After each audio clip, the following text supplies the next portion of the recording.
Bonjour tout le monde, bienvenue au deuxième épisode du podcast Le Show Bateau, le podcast où est-ce qu'on reçoit des gens du monde de la pêche pour parler d'histoire, d'aventure, d'apprentissage. Aujourd'hui, on reçoit un invité spécial, Aujourd'hui, on reçoit Nick Perrier, président de Muskie Canada. Il va nous parler évidemment de Muskie, des techniques, son parcours, ses histoires. On a beaucoup appris. Honnêtement, si j'étais vous, je l'écouterais parce que c'est très intéressant. Il y a de quoi apprendre vraiment sur le muskie. Honnêtement, bonne écoute, puis restez jusqu'à la fin parce qu'on commence slow, mais plus qu'on avance, plus qu'on tombe vraiment dans ce que vous voulez savoir, en apprendre plus sur comment pêcher le muskie, puis vraiment des insights, des secrets, des choses que le monde ne parle pas partout. Ça va être vraiment incroyable.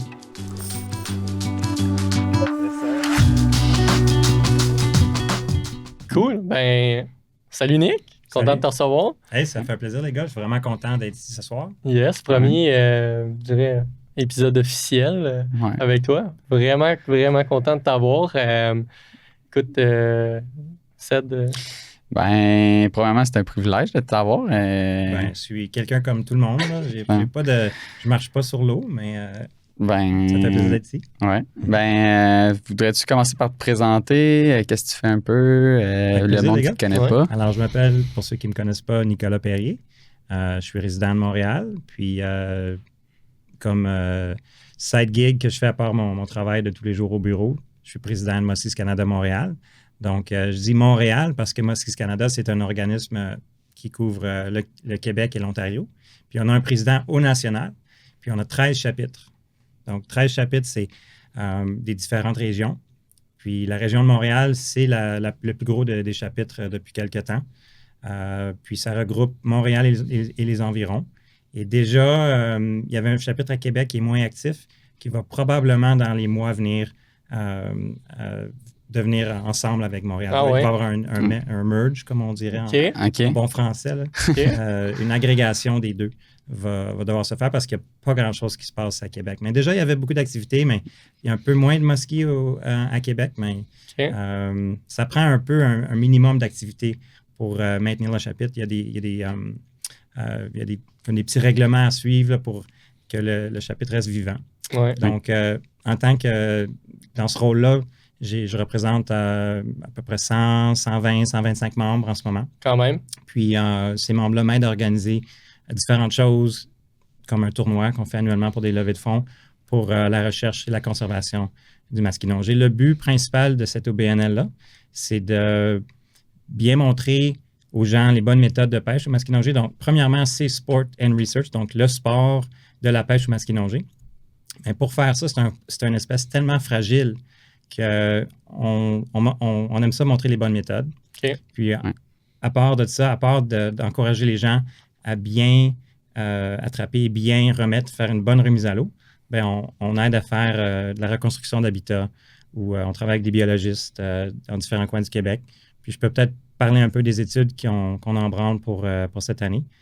Puis le chapitre, les gens du chapitre de Montréal vont se joindre à moi au cours de l'été. On va aller au lac Frontière, attraper des masquinongés pour que les biologistes puissent prendre des échantillons de nageoires ou d'écailles pour retracer la génétique de la population de certains lacs autour du lac Frontière. Principalement le lac Frontière, mais et les tributaires, les lacs qui se connectent. Je suis tellement perdu, je ne sais même pas c'est où le lac Frontière. C'est dans quelle région? C'est, si je ne me trompe pas, c'est... Non, je ne sais pas même pas. C'est dans le sud-est du Québec. Okay. Donc, ça s'appelle Frontière parce que c'est à la frontière des États-Unis. Okay. Donc, c'est juste au nord du New Hampshire. Okay. Donc, prends la ville de Québec puis descends un peu au sud. Tu peux au sud-ouest de la ville de Québec. Okay. Ah, sharp. Fait que là, président du chapitre Québec pour Muskie Montréal, principalement. Ouais. On avait chapitre Québec. On avait chapitre Montréal avant, chapitre Québec. Puis c'est un peu comme les Nordiques. OK. Fait que là, j'ai fait une erreur. Là. Non, c'était pas archi-ennemi. Ça l'opérait pendant plusieurs années comme ça. Et puis, mais dans les dernières années, il n'y a pas eu assez d'activité pour maintenir celui de Québec. Okay. Donc, on va commencer les procédures pour rassembler tout le monde ensemble. Puis déjà, on parle aux membres du chapitre de Québec. On les inclut dans nos lives, dans nos prestations, dans nos activités. OK, all right. Puis là, président, Muskie, Montréal. À part de ça, est-ce que tu t'as évolué, tu sors de où? Est-ce que tu fais ça à temps plein ou?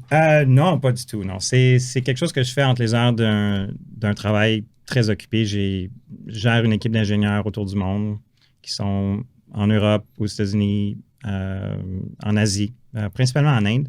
Il y a beaucoup de jeunes ingénieurs qui sont vraiment talentueux en Inde. Ils sont jeunes, ils sont motivés, ils font du super beau travail. Puis le domaine dans lequel j'œuvre, c'est la micropuce. OK. Donc le computer engineering, le génie informatique, mais pour la conception de puces. OK. Donc nous, notre équipe, l'équipe que je fais partie, c'est le CAD team, le Computer Aided Design Team. C'est un peu comme dire, c'est comme si en Formule 1, tu as les gars qui changent les pneus super rapidement. Ouais. Puis l'écurie, là, qui dit, OK, vous allez changer les pneus à tel tour, il pleut, prendre la température. Nous autres, c'est un peu qu'est-ce qu'on fait. On prend la température de la shop qui est en train de designer une puce pour un client important. En fait, il y a plusieurs dizaines, plusieurs puces en même temps qui se font designer autour du monde en même temps. Puis nous, on s'assure que tout roule parfaitement, puis on évolue des nouvelles méthodologies, des nouvelles façons de faire pour automatiser les choses. Les gens de l'Asie peuvent travailler pendant que c'est la nuit ici et vice-versa. Donc, il y a toujours un roulement. Okay. Il faut être efficace quand on fait ça. Donc, ça prend de l'automatisation, ça prend des logiciels pour aider l'humain à mieux faire. Ouais, en tout cas, là, je peux comprendre un petit peu l'origine du concept aussi, un petit peu derrière entre autres, le tournoi de brochet. Oui, c'est ça. J'ai décidé de prendre un peu mes connaissances, de pouvoir essayer de qu'est-ce que je peux amener avec les choses que je fais tous les jours dans la pêche, parce que c'est une de mes passions. La pêche, c'est probablement ma passion première. Puis je me dis, comment je peux faire une différence avec ça? Puis j'ai vu qu'il y avait un tournoi que Muskie Canada faisait depuis... en fait, c'est écrit sur quelque chose. Ça fait 15 ans, je pense, qu'elle existe. En fait, j'ai amené des gilets pour vous autres. Ouais? Puis regardez, c'est écrit juste là. Depuis 2014. Donc, ça, c'est le logo qu'on aurait fait cette année. OK. Pour ça, donc, je vous ai amené des gilets, les gars. Cool. Ça, c'est fou, là. Ouais. Moi, j'ai une parenthèse déjà. Vas-y, passe la parenthèse.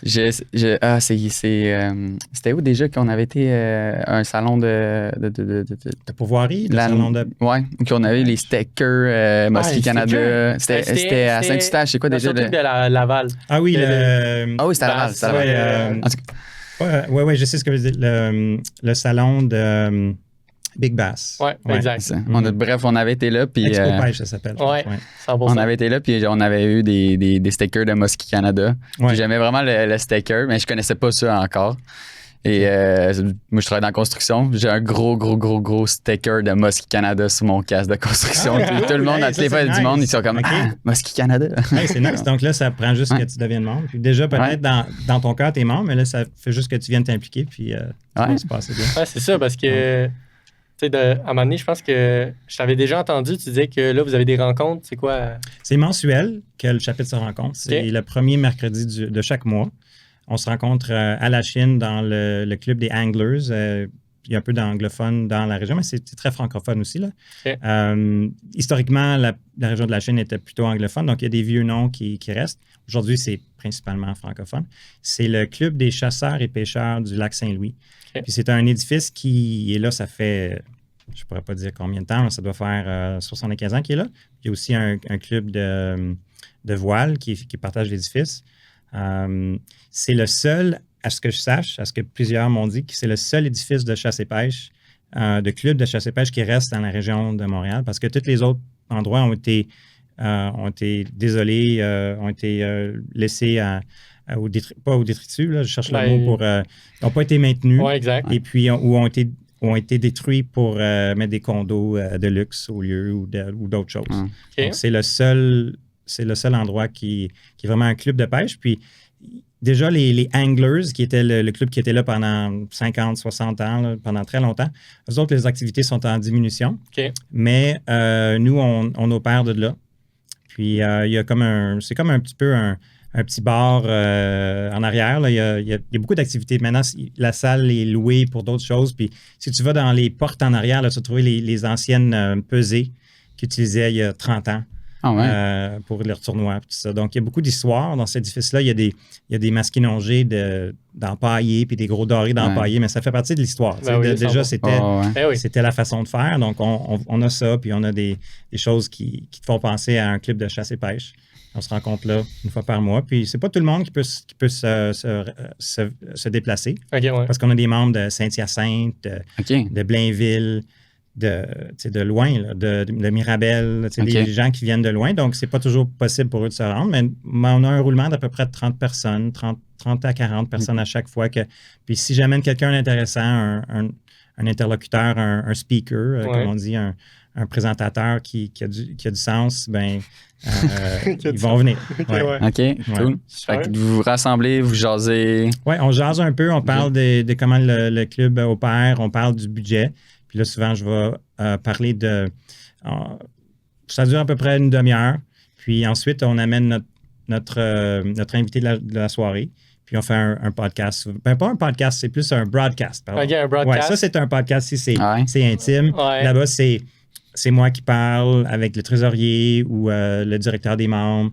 On parle un peu du business du chapitre. Puis après ça, l'interlocuteur de la soirée arrive. Puis on met le projecteur, puis on fait un live sur les médias sociaux. On pose ça sur YouTube puis Facebook en même temps.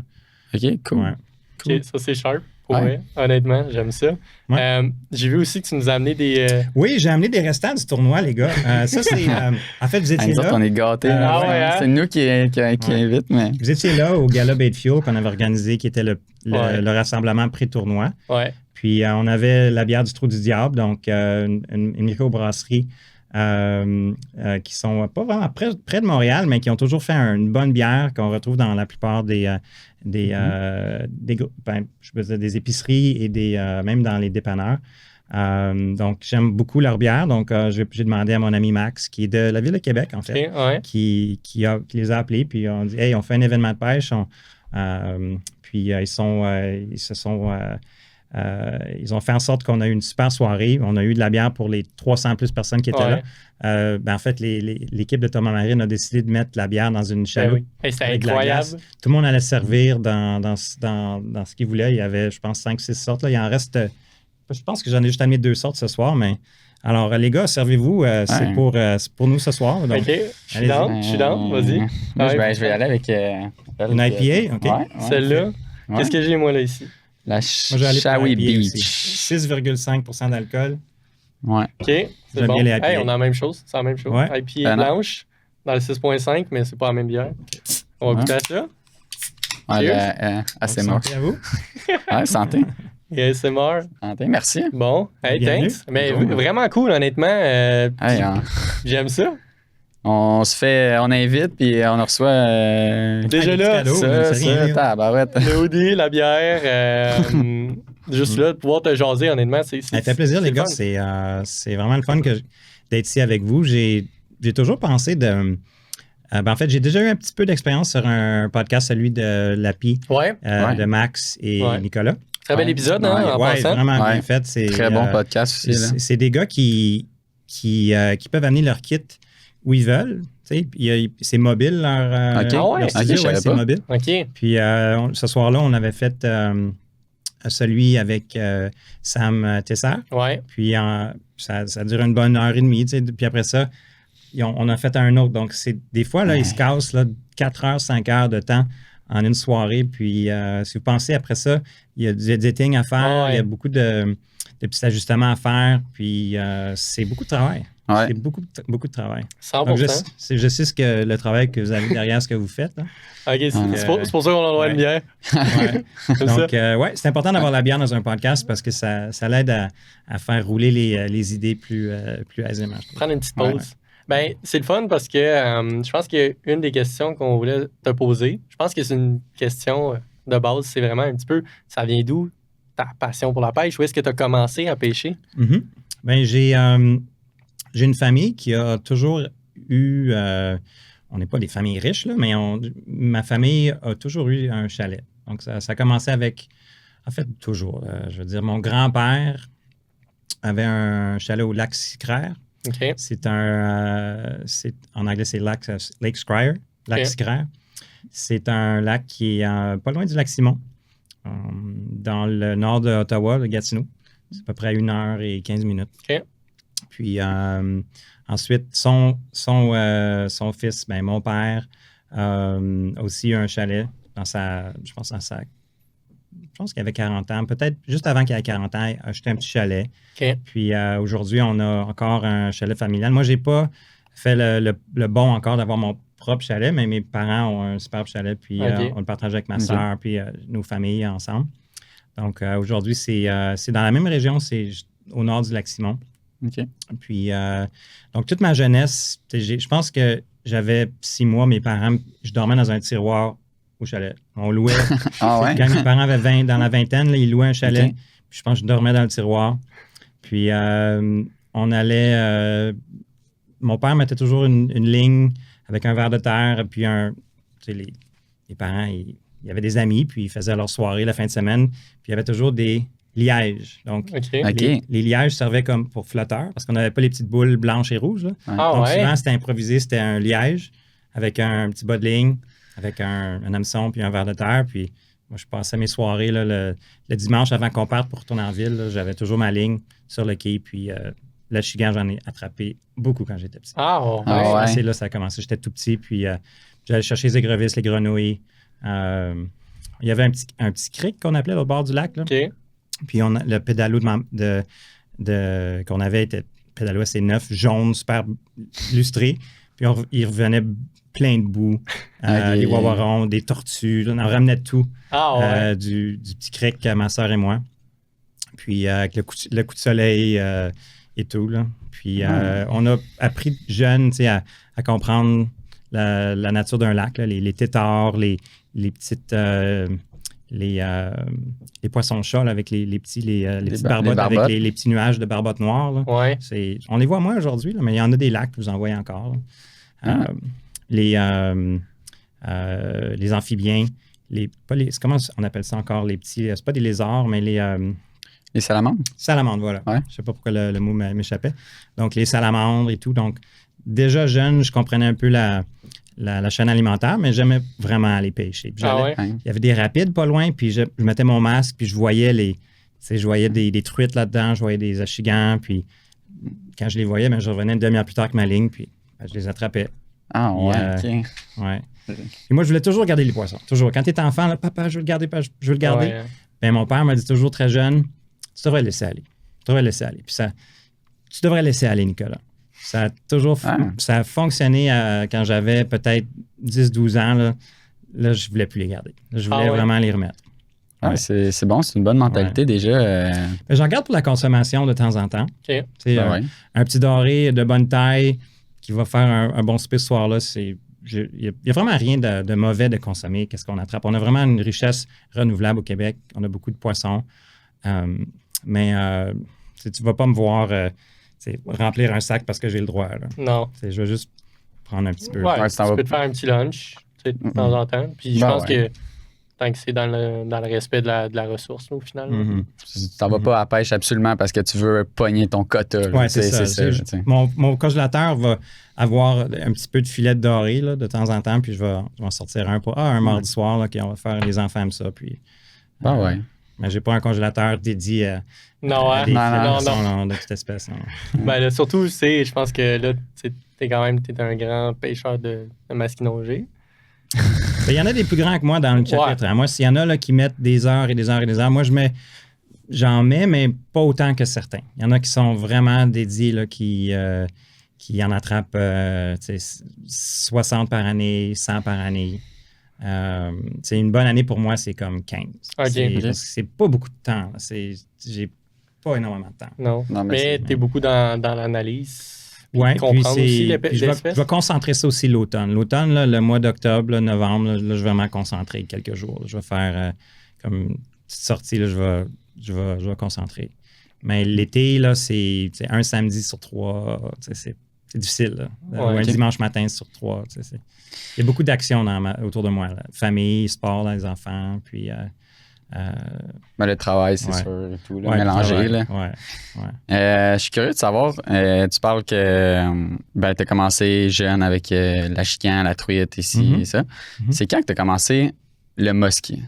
Muskie, c'est mon grand-père, en fait, encore, qui m'a introduit à ça. Lui, il allait pêcher le muskie-nongé la nuit.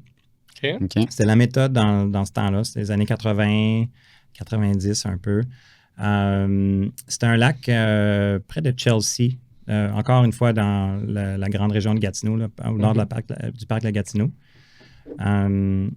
Et puis, on allait en famille des fois, puis il me montrait, souvent avec des photos, là, il montrait, regarde, on a pu faire comme une récolte ce soir-là. On a attrapé notre muskie. On est allé 3 jours, puis le deuxième soir, ben, on a eu notre gibier. Puis c'était des beaux muskies de 40 et plus, là, 40 pouces à peu près. Puis c'était destiné au congélateur. C'était de la nourriture pour mes oncles, mes grands-oncles, puis mon grand-père. OK. Puis donc, ils faisaient des darnes avec, puis ils les congelaient. Puis je peux pas dire que j'ai adoré le musky nongé, mais ça ressemblait pas mal à la chigan ou un poisson de lac. Là. Ouais. C'est un peu moins gras que je m'attendais parce que tu attrapes une grosse truite grise, c'est gras. Là, c'est tellement gras. Là, c'est ta poêle, il y a de l'huile dans le fond de ta poêle là, qui sort de la chair. Ouais. Le musky nongé, c'est comme une chair blanche qui ressemble beaucoup au brochet. OK. C'est un poisson lean, plus ou moins. Quand même. Mais j'en avais goûté quand j'avais, je pense, 10 ans. Puis, ça prenait beaucoup de citron là, pour le. Ah ouais, ok. Pas, puis, je voyais pas la valeur.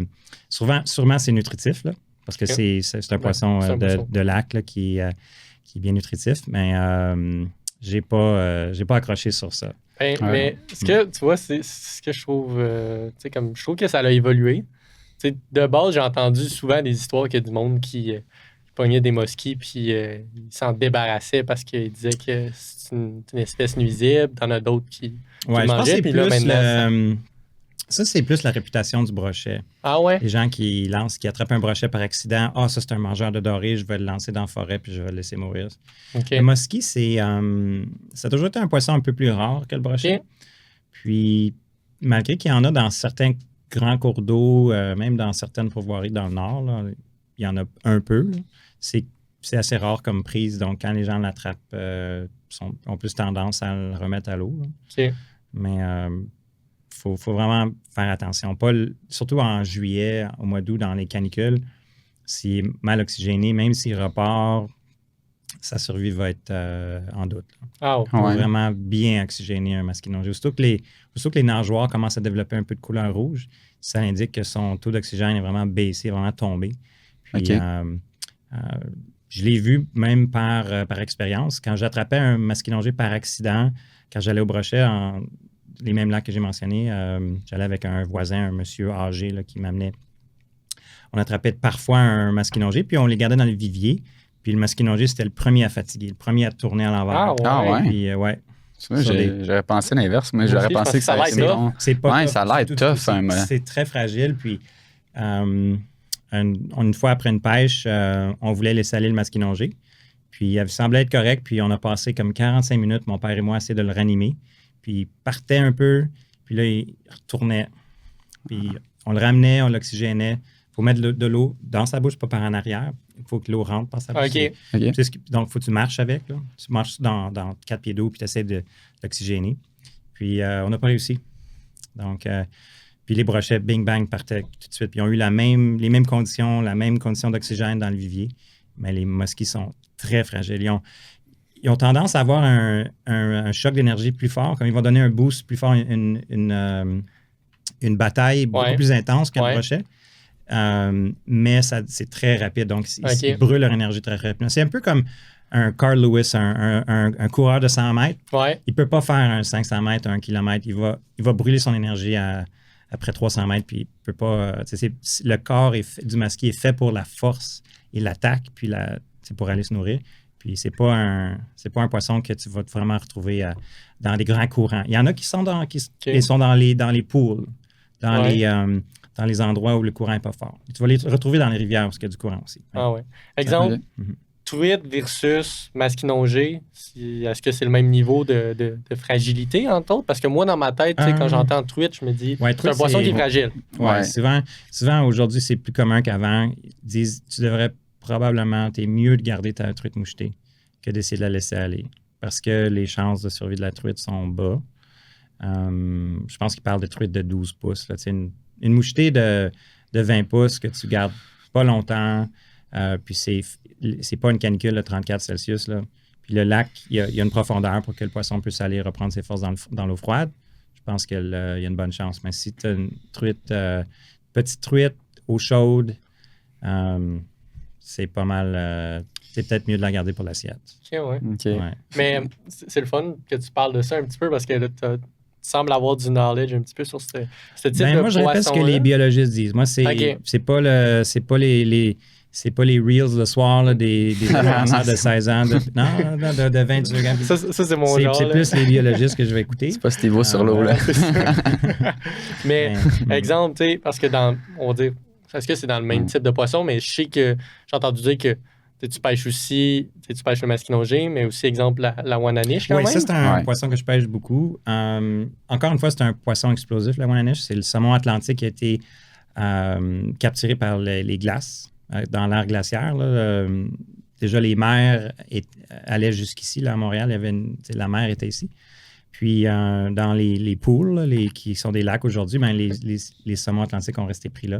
Au lieu d'être anadromes comme le saumon qui retourne à l'océan, le saumon atlantique, c'est la même base génétique que la wananiche. Okay. Donc, c'est des poissons pélagiques, on dit, qui sont toujours en mouvement, que tu ne vas pas voir peut-être un petit peu au printemps, là, des fois, tu vas les voir pas aller vite, là, mais ils sont toujours en mouvement. Une mouchetée, ça va être sous un arbre, sous une structure, en attente d'un insecte qui tombe, puis vont aller se nourrir comme ça. Mais les wananiches, puis les saumons atlantiques, c'est des poissons qui sont pélagiques, donc ils sont toujours en mouvement. Il y a qui sont comme, je sais pas, c'est les poissons qui ont le TDAH. Là. Ah ouais, OK, c'est une bonne comparaison. C'est des nomades. Ouais. C'est des nomades quand ils se promènent. Ouais, c'est ça. Pas sédentaire. Ouais, c'est ça, okay? sédentaire. Tu voulais pas te tromper, là. Non, j'y pensé 2 fois. Ah ouais, j'aime ça. Mais, tu sais, je pense que j'en parlais parce que toi, au final, ça t'intéresse? Hein? Ouais, ça m'intéresse. On parle du saumon comme du Québec, là, vraiment. Mais j'ai jamais eu la chance de le pêcher. Mais je l'en entends parler souvent, puis ça a pas l'air de... Saumon, parce que la wananiche. La wananiche, ouais. Il y en a. Tu peux aller en attraper pas loin de Montréal. Tu peux aller au sud, au lac Champlain. Puis il y a des années qui sont meilleures que d'autres. Comme en ce moment, cette année, c'est une bonne année. OK. On a eu quelques années faibles auparavant, que des fois, des conditions les biologistes au côté américain, là, le ministère de la Faune américain ne comprend pas toujours non plus. Eux autres font beaucoup d'ensemencement. OK, ouais. Donc, le Champlain, déjà, les années 2000 à 2015, c'était des grosses années d'ensemencement. Ils ont ralenti un peu. Mais ils mettent de la brune, de la wananiche, ils mettent de la grise aussi. Puis, il y a des années que la wananiche a mieux survécu contre des attaques de... En fait, la wananiche fait attaquer comme la grise par un certain poisson qui est venu dans les ballasts de l'Europe. Savez-vous de quoi je parle? Aucune idée. Ça a une bouche un peu... J'ai tellement aucune idée. Là. Ça a une bouche comment, à peu près? C'est un poisson qui fait une succion. Est-ce que ça vous dit quelque chose? Pas tellement aucunement.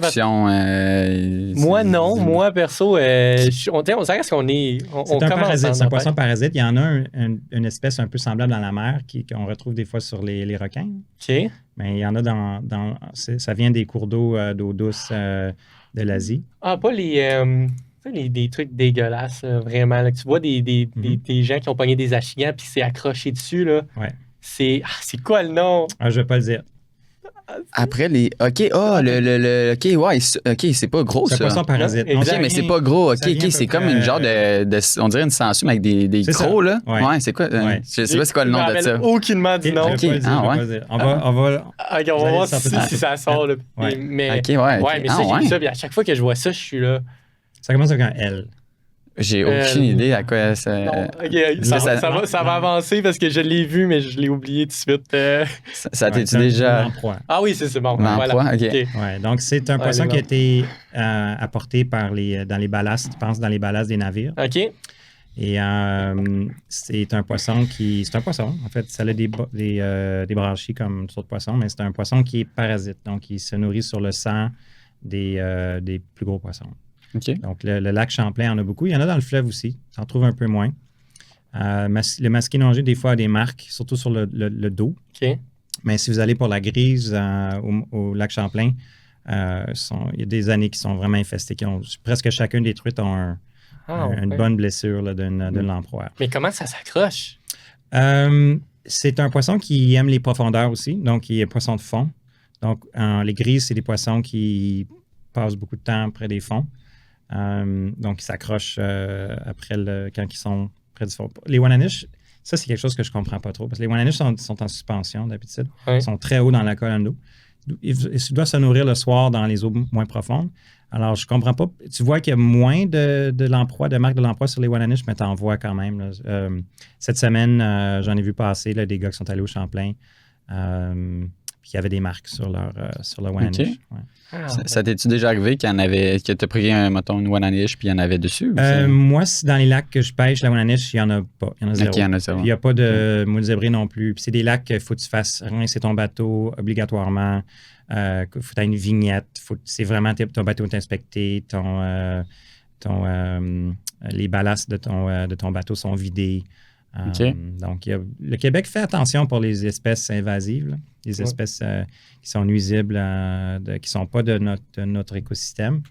Malheureusement, le fleuve, ben, c'est un highway, c'est une autoroute pour le commerce. Donc, les gros navires qui viennent de partout au monde ben, pompent de l'eau pour avoir une certaine pesanteur pour peut-être dans les tempêtes, puis vident l'eau pour passer dans les endroits plus restreints. Puis, donc, il y a toujours de l'eau qui rentre puis qui sort dans les ballasts. Puis des fois, les spores ou les embryons des espèces invasives se retrouvent dans nos cours d'eau. Okay. Donc, il y en a beaucoup, les gobies. Il y a une espèce de ce qu'on appelle un flea. Il y a un water flea, un peu comme un pou. Là, c'est un pou d'eau. Okay. Il y en a beaucoup dans les grands lacs maintenant. Quand les pêcheurs qui trôlent à la ligne, il y a souvent, après une demi-heure, là, ça s'accumule sur le fil. Puis là, ça s'accumule tellement sur le fil que tu ne peux pas le rentrer dans les œillets. Les œillets bloquent. Ah ouais? Ouais. Donc, c'est comme c'est comme une petite...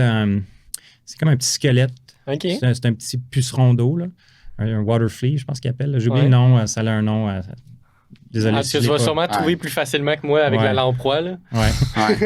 Il y a beaucoup malheureusement, de choses qui changent, mais puis que ça l'affecte négativement l'écosystème. Ouais. Je dois dire, le goby aussi, c'est un gros danger qui est encore un danger aujourd'hui parce qu'il mange beaucoup les œufs de certaines espèces de poissons comme le masquinongé. Mais qui a eu un avantage pour la chigan. La chigan du lac Saint-François, mais c'est rendu une destination mondiale pour les tournois de chigan parce qu'ils viennent tellement... il y a tellement beaucoup d'énergie, beaucoup de protéines dans le goby que les achigans à petite bouche du lac Saint-François sont absolument énormes aujourd'hui. Là. C'est un phénomène qu'en 20 ans, là, ils ont doublé en taille. Là. C'est passé de 4 livres à 8 livres, là, à 7 livres et quelques. Ah ouais? C'est le goby qui a emmené ça. Ouais. Ah ouais, je savais pas. Mais tu vois, j'avais vraiment cette notion-là parce que je pense que déjà là, c'est le fun d'en parler. J'ai vu à un certain point à un moment donné une vidéo où est-ce que tu voyais un achigan qui était pris quand il était en train de bedding. Oui, en train de protéger ses œufs, ses alevins ou ses œufs pendant la fraye. Ouais. J'ai déjà vu, c'est ça. Un achigan dans la période de fraye, que finalement, il est attrapé. Il quitte son nid à cause de ça. Puis les gobies, aussitôt, s'en vont manger. Donc, je pense que ça... Moi, j'avais vraiment une mauvaise vision à cause des gobies, à cause de ça. Puis... Mais c'est vrai qu'ils font ça. C'est des poissons opportunistes. Puis... les espèces de poissons qui sont natifs de nos lacs, qui ont tendance à abandonner leurs œufs, ceux-là sont en péril parce qu'ils abandonnent leurs œufs, puis là, les gobies ont toute la chance au monde de les manger. Donc, l'achigan défend son nid, le brochet plus ou moins. D'après ce que je comprends, le muskie défend beaucoup moins son nid, son endroit de fraye, quitte le nid assez vite. Puis les opportunistes, les gobies viennent malheureusement manger les œufs. Donc, il y a beaucoup d'introductions de masquinongés aux États-Unis par ce qu'on appelle des écloseries. Donc, les poissons sont nés dans des endroits artificiels, sont réintroduits dans l'eau.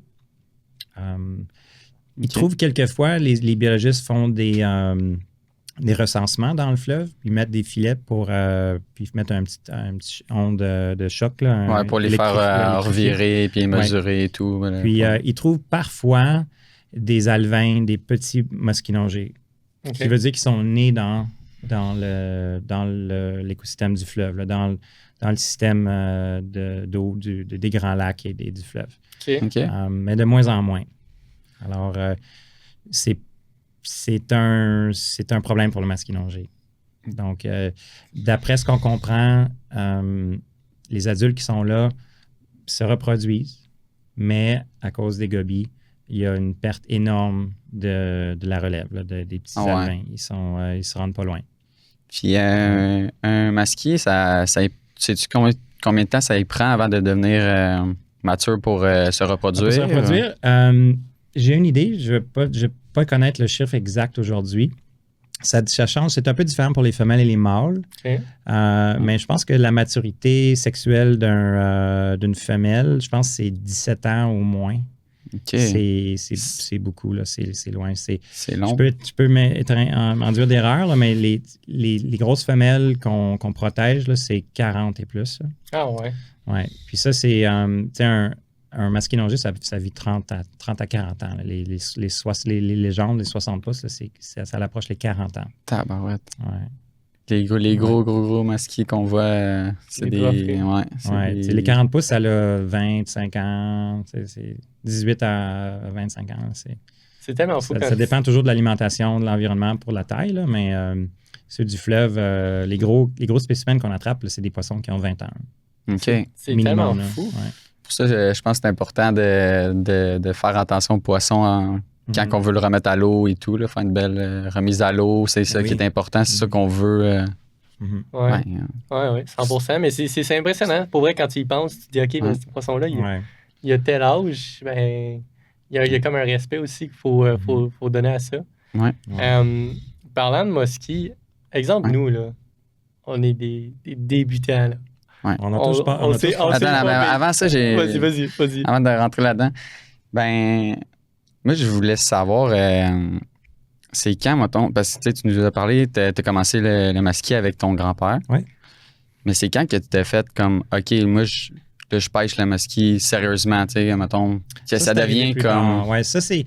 J'en attrapais avec mon grand-père, mais avoir essayé à 16 ans, à 17 ans, j'avais pas la patience. Je pense que ça vient avec la mentalité de la personne à 16 ans. Là, tu veux plus faire. Okay, ton attention est là pendant 1 heure, 1 heure et demie. Si tu n'as pas le résultat, ben, tu vas aller à autre chose. Ouais. Donc, la mentalité comme adolescent, masquinongé, c'est très difficile à accepter comme poisson quand tu es jeune. Puis plus que tu matures, plus que tu as de temps à dédier à ça, plus que tu as la chance de dédier plusieurs heures. Puis donc, pour répondre à ta question, moi, c'est plus dans ma trentaine que je suis devenu sérieux au masquinongé. J'en avais de l'équipement, mais j'avais pas vraiment le bon équipement non plus. Dans la vingtaine, j'avais du stock medium heavy avec des reel spinning, puis je pensais que je vais juste me mettre du 40 livres là-dessus, puis ça va être bon, tu sais. Mais ton frein n'est pas fait pour ça. Puis c'est pas que tu vas casser ton équipement, c'est que tu vas épuiser le poisson. Si tu as une canne avec de n'importe quelle taille, mais ton moulinet, le frein, c'est un frein de 12 livres de résistance, oublie ça, tu vas tuer le poisson. C'est les personnes qui accrochent un masquinongé par accident, là, puis sont toutes fiers de le montrer. Je ne veux pas sembler comme un prétentieux, mais vous l'avez vraiment épuisé le poisson là, parce qu'il s'est battu pendant 15 minutes. Quand on dit « j'ai une bataille de 20 minutes », ben, nous, on fait « Ouais, c'est pas bon ». Nous, on essaie de rentrer le muskie dans quelques secondes. Là. Ouais. Mais... Les combats, des fois, vont durer 10-15 secondes, là, mais souvent, c'est 4 secondes. Je suis content dans ce cas-là d'avoir perdu parce qu'une fois, on est allé pêcher en rivière. On était 4 boys, on pêchait en rivière, puis je suis là en train de travailler un leurre de surface, puis il y a un muskie qui l'a attaqué. Puis là, j'essayais de le ramener, mais je n'étais pas équipé pour. Là. Moi, j'avais vraiment pas le bon setup. Tu n'avais même pas ta canne à pêche à toi. C'était même pas la mienne. C'est un de mes amis qui m'a prêté celle de son père avec du vieux fil. Finalement, j'essayais de le ramener, mais aucune chance. Là. Il était beaucoup trop lourd, incapable de le ramener. Mais si tu as un bateau, c'est décroché. Si tu es en bateau, tu peux suivre le poisson. Donc, si tu as un équipement léger, tu peux le suivre, puis te batailler contre lui 15 minutes, puis finalement le rentrer. Mais qu'est-ce qui arrive dans une situation comme ça? C'est peut-être mieux de casser ton fil. De casser ton fil près. Mais là, il va peut-être avoir un leurre dans sa bouche, un petit leurre. Les hameçons, d'habitude, ça rouille vite. Les hameçons, c'est pas des hameçons de mer. Ça fond. Là, dans la chair, là, ça a tendance à rouiller rapidement, puis il va s'en défaire. Là. C'est un petit rapala que tu utilisais pour attraper le nachigan. Le muskie, lui, grande bouche. Là. Il va pouvoir même se nourrir avec. Là. OK. Au moins, ça. Ouais. Mais moi, ça a bien tombé cette fois-là. Il s'est décroché. Il a même pas cassé ma ligne. J'ai juste ramené mon leurre, puis il est parti. Puis il sautait quelques mètres plus loin. Il sautait encore à surface en une arguant. Fait que. Ouais. Donc, c'est ça. On a eu des émotions. Mais je vais retourner à ça. Je veux pas sembler prétentieux, mais quelqu'un qui attrape un musqué avec de l'équipement léger, si l'eau est très froide, puis vous faites vraiment attention, puis bien oxygéné, c'est probablement correct. Là. Mais si vous l'attrapez au mois de juillet, puis là, tout le monde veut le tenir pour prendre une photo, puis ça va vite. Là. Les nageoires viennent rouges. Vite, juste après la bataille, ces nageoires vont être rouges déjà parce qu'il va avoir l'acide lactique, là, puis il va pas pouvoir vraiment se retourner là, puis se reposer. Là. Ah ouais. C'est ça, souvent, j'ai vu des photos justement que je voyais des fois que les nageoires étaient rouges, puis sur d'autres photos, ils n'étaient pas rouges, mais je ne savais pas ça venait de où, ça. Fait que je me demandais. C'est le taux d'oxygène qui baisse. Okay. Puis c'est très commun l'été. Les mosquées d'automne, tu vas voir qu'ils sont moins rouges. Là. Ah ouais. OK. Les nageoires, oui. L'eau est plus froide. Oui, plus froide, puis l'oxygène est souvent plus riche aussi. L'eau froide peut contenir plus d'oxygène. OK. Fait que finalement, c'est... Son métabolisme est plus lent aussi. OK. Ouais. Puis là, fait que là, toi... Là, tu veux rentrer dans ta question? Ah ouais, je sais pas ça, là. OK, non, c'est vrai, mais là, je suis content de savoir. Fait que ça a commencé plus tard. Puis après, tu as continué ça, puis... Oui, j'ai pris ça dans la trentaine, puis j'avais déménagé à la Chine. J'avais remarqué que le club de Muskie Canada était là, était présent. Puis en fait, c'est ma femme qui était là, qui était sur l'eau, qui marchait avec les enfants. Moi, j'étais pas loin. Puis elle a dit, regarde, il y a une pancarte. Puis c'était la journée de la pêche des enfants. C'est quelque chose qu'ils font annuellement. Au mois de juin, on va le faire dans 3 semaines. Muskie Canada organise une journée pour les jeunes de tout l'arrondissement puis de Montréal en général. Puis donc, il y avait des affiches. Puis je pense qu'elle avait pris un pamphlet. Puis elle m'a dit, hey, regarde, tu pêchais le muskie. J'ai vu les photos avec toi et ton grand-père. Ça t'intéresse-tu? J'ai dit, ben oui. Ouais. Donc, j'ai commencé à y aller les mercredis, puis à écouter en arrière. Là, puis ils sont cool. Tout le monde on a des comités pour saluer les gens, pour les nouveaux. À chaque fois qu'on a un nouveau, là, on fait un blast, on les ajoute sur le groupe Facebook, puis on leur dit bonjour. Puis il y a un comité pour les adresser quand ils arrivent, là, un comité de rencontre, comment dire, c'est quoi la bonne façon de décrire un comité d'accueil c'est ça. Pour eux autres. Donc, tu ne vas pas arriver là puis être gêné dans ton coin. Les gens viennent te parler. Donc, c'est aussi bien d'être quelqu'un d'un peu extraverti parce que les gens vont venir te voir chez Muskie Canada. Ils veulent savoir qu'est-ce qui t'intéresse, pourquoi tu t'intéresses à ça. Puis, on aime beaucoup voir quand il y a... Tout le monde de tout âge est bienvenu, mais quand on voit quelqu'un de jeune, là, on vient très content. La relève. Ah ouais, mais ça, je trouve ça cool parce que, tu sais, je ferais un petit peu une parenthèse là-dessus. Je pense que l'autre dernière fois qu'on s'était parlé, tu nous avais parlé que tu veux voir des jeunes, exemple, s'embarquer dans le Muskie, puis un projet que tu avais. Oui, j'ai un projet qu'on a mis en branle il y a 2 ans, puis doucement, ça s'en vient, puis c'est en fait, je vais l'annoncer ici, c'est les mousquetaires, les mosquitaires. OK. Donc, ça en prend 3 pour être les vrais mousquetaires. Donc, c'est un parfait chiffre pour nous autres. Puis, ça fait quelque temps que j'essaie d'identifier les mousquetaires. Puis, ces personnes-là qui vont remplir ce rôle-là qu'on choisit doivent être jeunes, doivent être motivés. Mais ils n'ont pas vraiment besoin d'avoir l'expérience ou le bateau ou l'équipement. C'est juste qu'il y ait le drive, qu'il y ait l'intérêt, puis qu'il y ait la possibilité de venir à nos meetings les mercredis, puis d'être libre la fin de semaine parce que le programme que j'introduis, c'est pour que ces jeunes-là puissent faire partie des sorties qu'on fait. Donc, ils vont être invités sur les bateaux des membres parce que les membres de Muskie Canada ont généralement un équipement assez sophistiqué.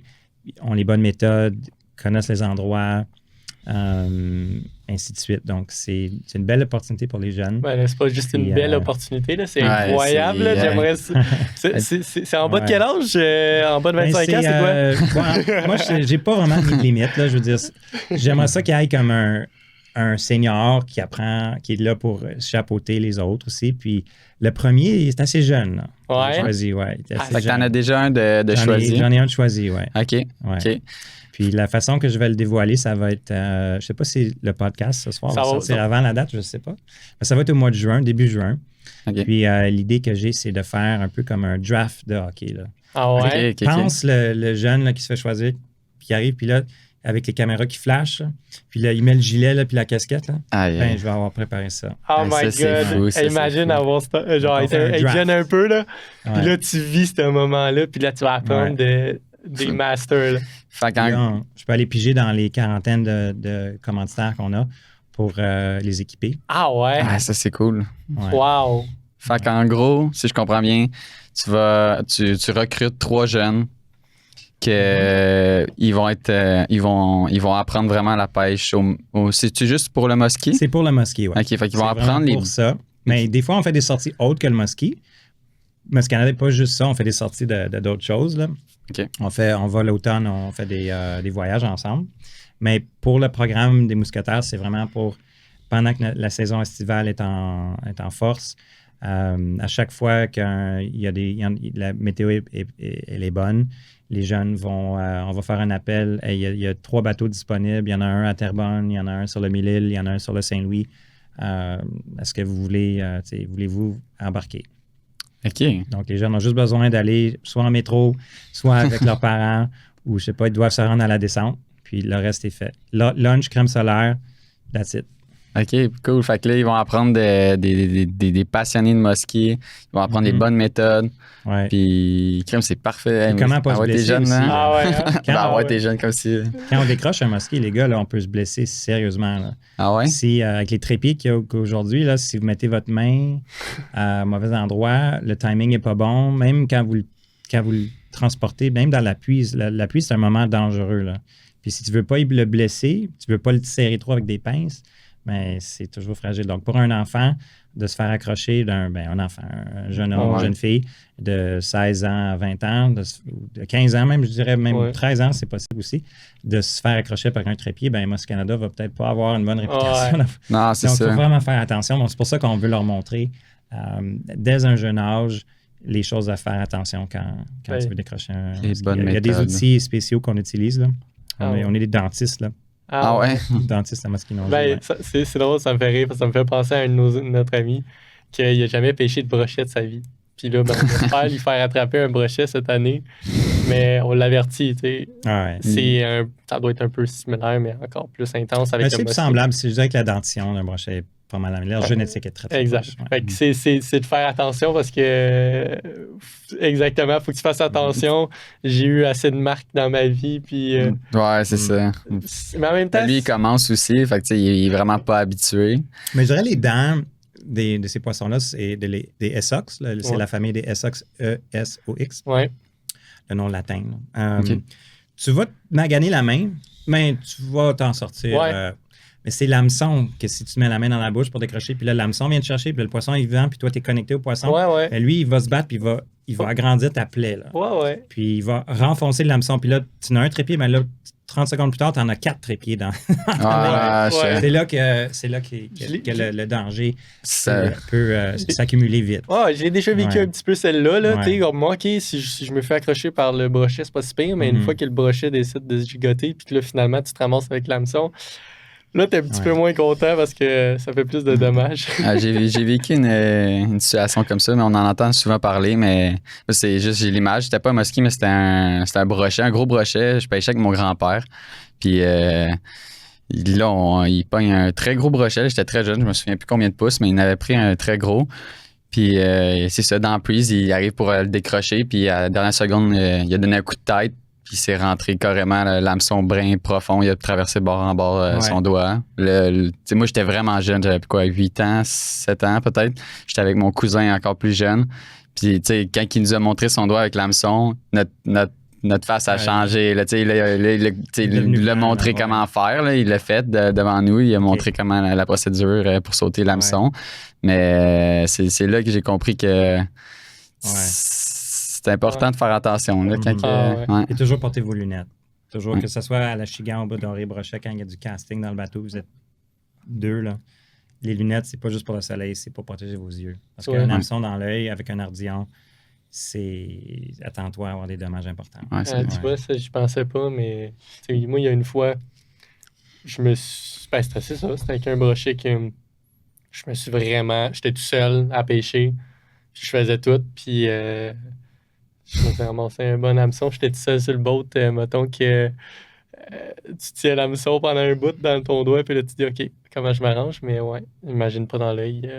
On dirait que c'est souvent qu'il y a des brochets ou des trucs dans même, les histoires que j'entends. Mais... Ouais, c'est ça. Et moi, j'ai une question en même temps. Ça m'a fait penser à quelque chose. Mhm. Je sais, est-ce que c'est un mythe qu'un brochet, quand ça va te mordre, ça a un certain, comme pas un certain poison, whatever, qui va faire que tu vas plus saigner? Ouais, ça c'est... je pense pas qu'il y a un... C'est pas comme un... il y a certains organismes vont avoir, comme les araignées, vont injecter quelque chose qui va aider la digestion ou aider à... Ou un moustique qui va te piquer va faire en sorte que ton sang va pas coaguler. Ouais.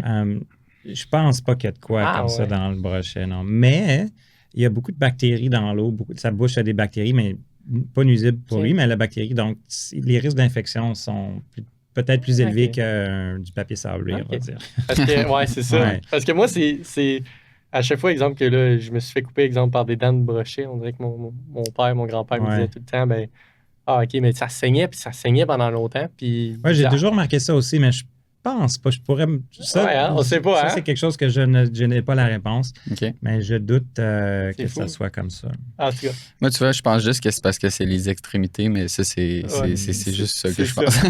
Faudrait demander au président de Moski Canada au national. Okay. On va aller demander. On l'invitera ici. Podcast en anglais, c'est ça? Oui, il faut que ce soit en anglais, malheureusement. Okay. On va dire, Nick, il le savait pas, là, fait qu'on va te demander. C'est vrai. Pour ça, il faut t'inviter, on n'a pas le choix. Ben, moi, ma prochaine question, un petit peu, c'était... C'est bon? Ouais, tu peux y aller, c'est vrai. OK, cool. Ben, moi, je veux savoir, tu sais, comme... Parce que, un peu le comportement du muskie, comment tu comprends comment tu peux comprendre un petit peu le muskie? Comment tu peux le pêcher intelligemment? C'est une question assez loadée, assez difficile. Ouais, hein? Non, c'est correct, parce que il y a beaucoup de muskies dans le fleuve. OK. Puis le fleuve, oui, il y a de l'eau claire. Si tu vas dans le sud du fleuve ou le lac Ontario-vide, donc comme le lac Saint-Louis. Okay. Si tu vas dans l'eau brune, ben là, c'est pas mal opaque. Là. Il y en a dans les deux. Il y a beaucoup de muskies nagés dans l'eau opaque, en fait. L'Outaouais, c'est la mecque du muskie. Les deux montagnes, c'est considéré de l'eau brune parce que il y a plus de sédiments dans l'Outaouais. Okay. La vallée de l'Outaouais, c'est pas que c'est pollué, c'est juste naturellement le sédiment qui vient des sources, de toutes les sources d'eau sont foncées. Donc, même il y a 1000 ans, l'Outaouais était foncé. Okay. D'après moi aussi, les grands lacs aussi étaient plus foncés un peu. L'eau plus foncée, ça ne veut pas dire que c'est une eau sale. Okay. Ça veut dire une eau avec beaucoup de vie. Puis beaucoup de micro-organismes dedans. L'eau des lacs, des grands lacs, ben, c'est les moules zébrés qui filtrent ça, qui mangent tout le plancton. Donc, c'est des filtres naturels. Donc, il n'y a pas beaucoup d'énergie qui demeure dans l'eau claire. Donc, vraiment, si je ne veux pas me prononcer comme un scientifique, mais l'eau de l'Outaouais qui semble brune, ben, c'est pas parce que l'humain a dérangé des fonds puis que l'eau est brune parce qu'elle est sale. Non, c'est juste comme ça. Ah ouais. Donc, pour retourner à ta question, pêcher le masquinongé dans les eaux du fleuve puis les tributaires du fleuve, c'est plutôt à l'aveuglette. OK. Donc, tu ne le vois pas. Tu peux savoir qu'il y a une structure là, puis ils sont souvent territoriales. Donc, si tu l'attrapes là, puis aujourd'hui, avec la pression de pêche, c'est probablement pas toi qui vas la rattraper 2-3 fois. Là.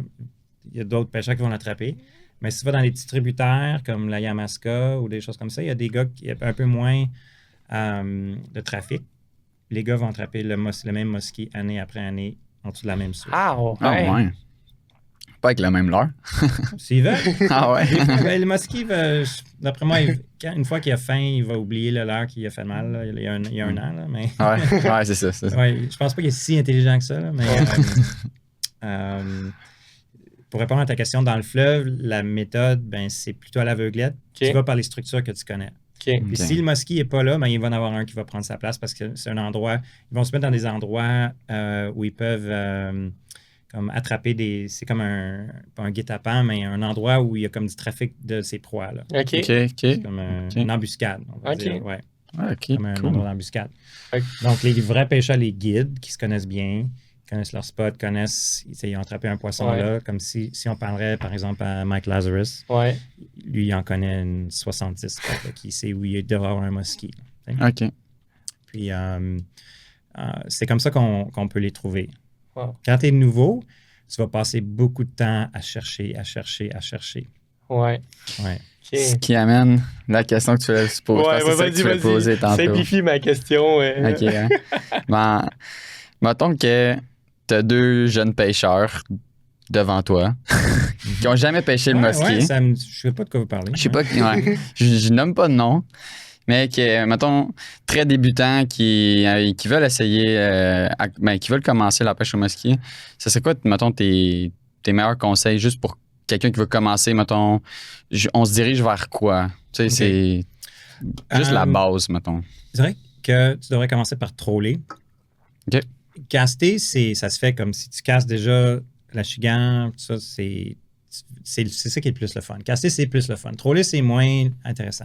Mais si tu veux avoir le succès, c'est ça le barème que tu m'as donné, c'est mieux d'aller, de suivre une batture, OK. du 12-15 pieds, puis qu'il n'y a pas beaucoup de variation de profondeur. Parce que sinon, tu vas toujours être en train de nettoyer ton leurre. Ah, Là, un ouais. musky, ça l'attrape énormément d'herbage, d'algues. Puis l'été, avec les plaisanciers, ben, il y a des qu'on appelle les floaters. Il y a des algues qui flottent partout parce que les hélices dans les baies vont les lever. Donc, il y a beaucoup d'algues flottantes. Puis, tu vas passer beaucoup de temps à nettoyer ton leurre parce qu'il ne nagera pas bien. Mais si tu suis une profondeur qui est plutôt monotonique, là, qui est pas mal en suivant une batture. Donc, tu sais, le chenal dans le lac Saint-Louis, ça a été creusé par l'humain. Donc, il y a une fosse là, pour les navires qui est 40-50 pieds là, constamment, qui peut permettre 2 navires de se croiser parce qu'il y a des navires qui se croisent. Hein. Donc, la voie maritime, elle est large, donc c'est fait par l'humain.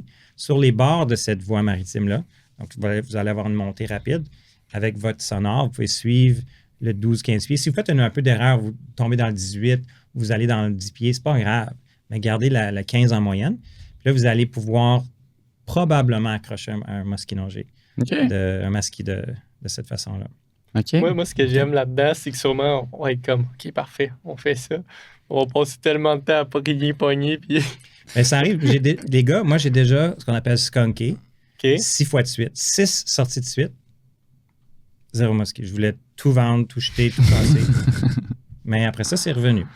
OK. Puis, Il y a 2 ans, j'ai fait 6 sorties. Puis là, j'avais mes amis Pierre ou les autres.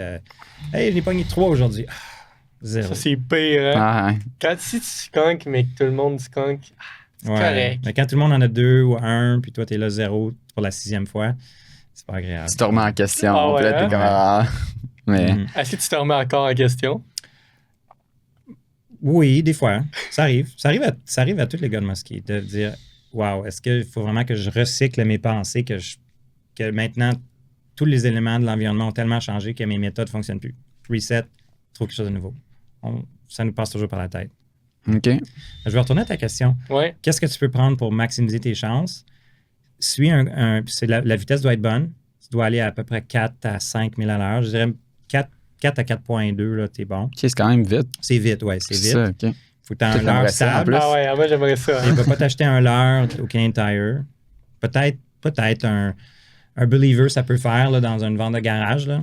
OK. Mais achète-toi un bon leurre qui est fait par un artisan. Pas un plastique peinturé. Essaie d'avoir un leurre qui est en bois ou qui est fait en polycarbonate, qui est comme un époxy qui est durci. Là. OK. Donc, c'est moulé. Donc, il y a beaucoup d'artisans à Montréal qui en font. Donc, un bon crankbait qui ne va pas trop creux, mais qui fait un bon bruit. Mets-toi des bons hameçons. Puis suis la ligne du 12-15 pieds, contre-courant. C'est souvent meilleur contre-courant. OK. Donc, contre-courant, tu peux ralentir un peu. Ta vitesse vis-à-vis la terre va être un peu plus lente parce que tu vas être à contre-courant. Là. Mais tu vas aller contre-courant, suis la ligne, puis assure-toi de t'acheter un bidule que tu mets au bout de ton leader. Donc, un leader à troller, c'est des longs leaders. OK. Des leaders de 36 pouces, pas des leaders de 12 pouces, c'est 36. Hein. Puis, mets un appareil qui... C'est vraiment simple. C'est comme une petite broche, là. Tu peux t'en faire toi-même avec une paille en plastique, là. Tu peux voir ça sur YouTube ou quoi. OK. Tu peux t'en acheter dans les détaillants comme Ezoco, comme ça. Puis ça va attraper les herbages. Donc, les herbages que toi, t'accroches sur ta ligne qui glissent le long de ton fil vont s'ancrer sur ça, puis en faire en sorte que ton leurre, qui est 36 pouces plus loin, va généralement être plus propre. Donc, tu peux avoir une touffe de cochonnerie sur ça, mais ton leurre, lui, travaille bien. Puis, de cette façon-là, ça fait un peu comme un banc de poissons. En avant, le musky voit qu'il y a 2 poissons. Lui, Qui suit quelque chose. Lui, il va aller chercher, il va être opportuniste, il va aller chercher celui en arrière. Ouais, C'est juste, on appelle ça coûte ça $3, là. un weed guard? Ou C'est comme un weed guard, il y en a qui appellent le nom commercial, c'est Whiskers, Weed Whiskers, je pense. OK. Oui, c'est en solution plastique. Mais il y en a un que, je ne sais pas si c'est Musky Innovations qui le fait, mais il y en a un en broche en fer, là. Puis celui-là, c'est le meilleur. Je pense que celui-là coûte à peu près 15-20 $. Mais les chances que tu le perdes sont minimes. Tu as un bon fil, tu as du 100 livres, tu mets ça, tu as ton leader en fluorocarbone de 120 livres, tu as ton leurre en arrière.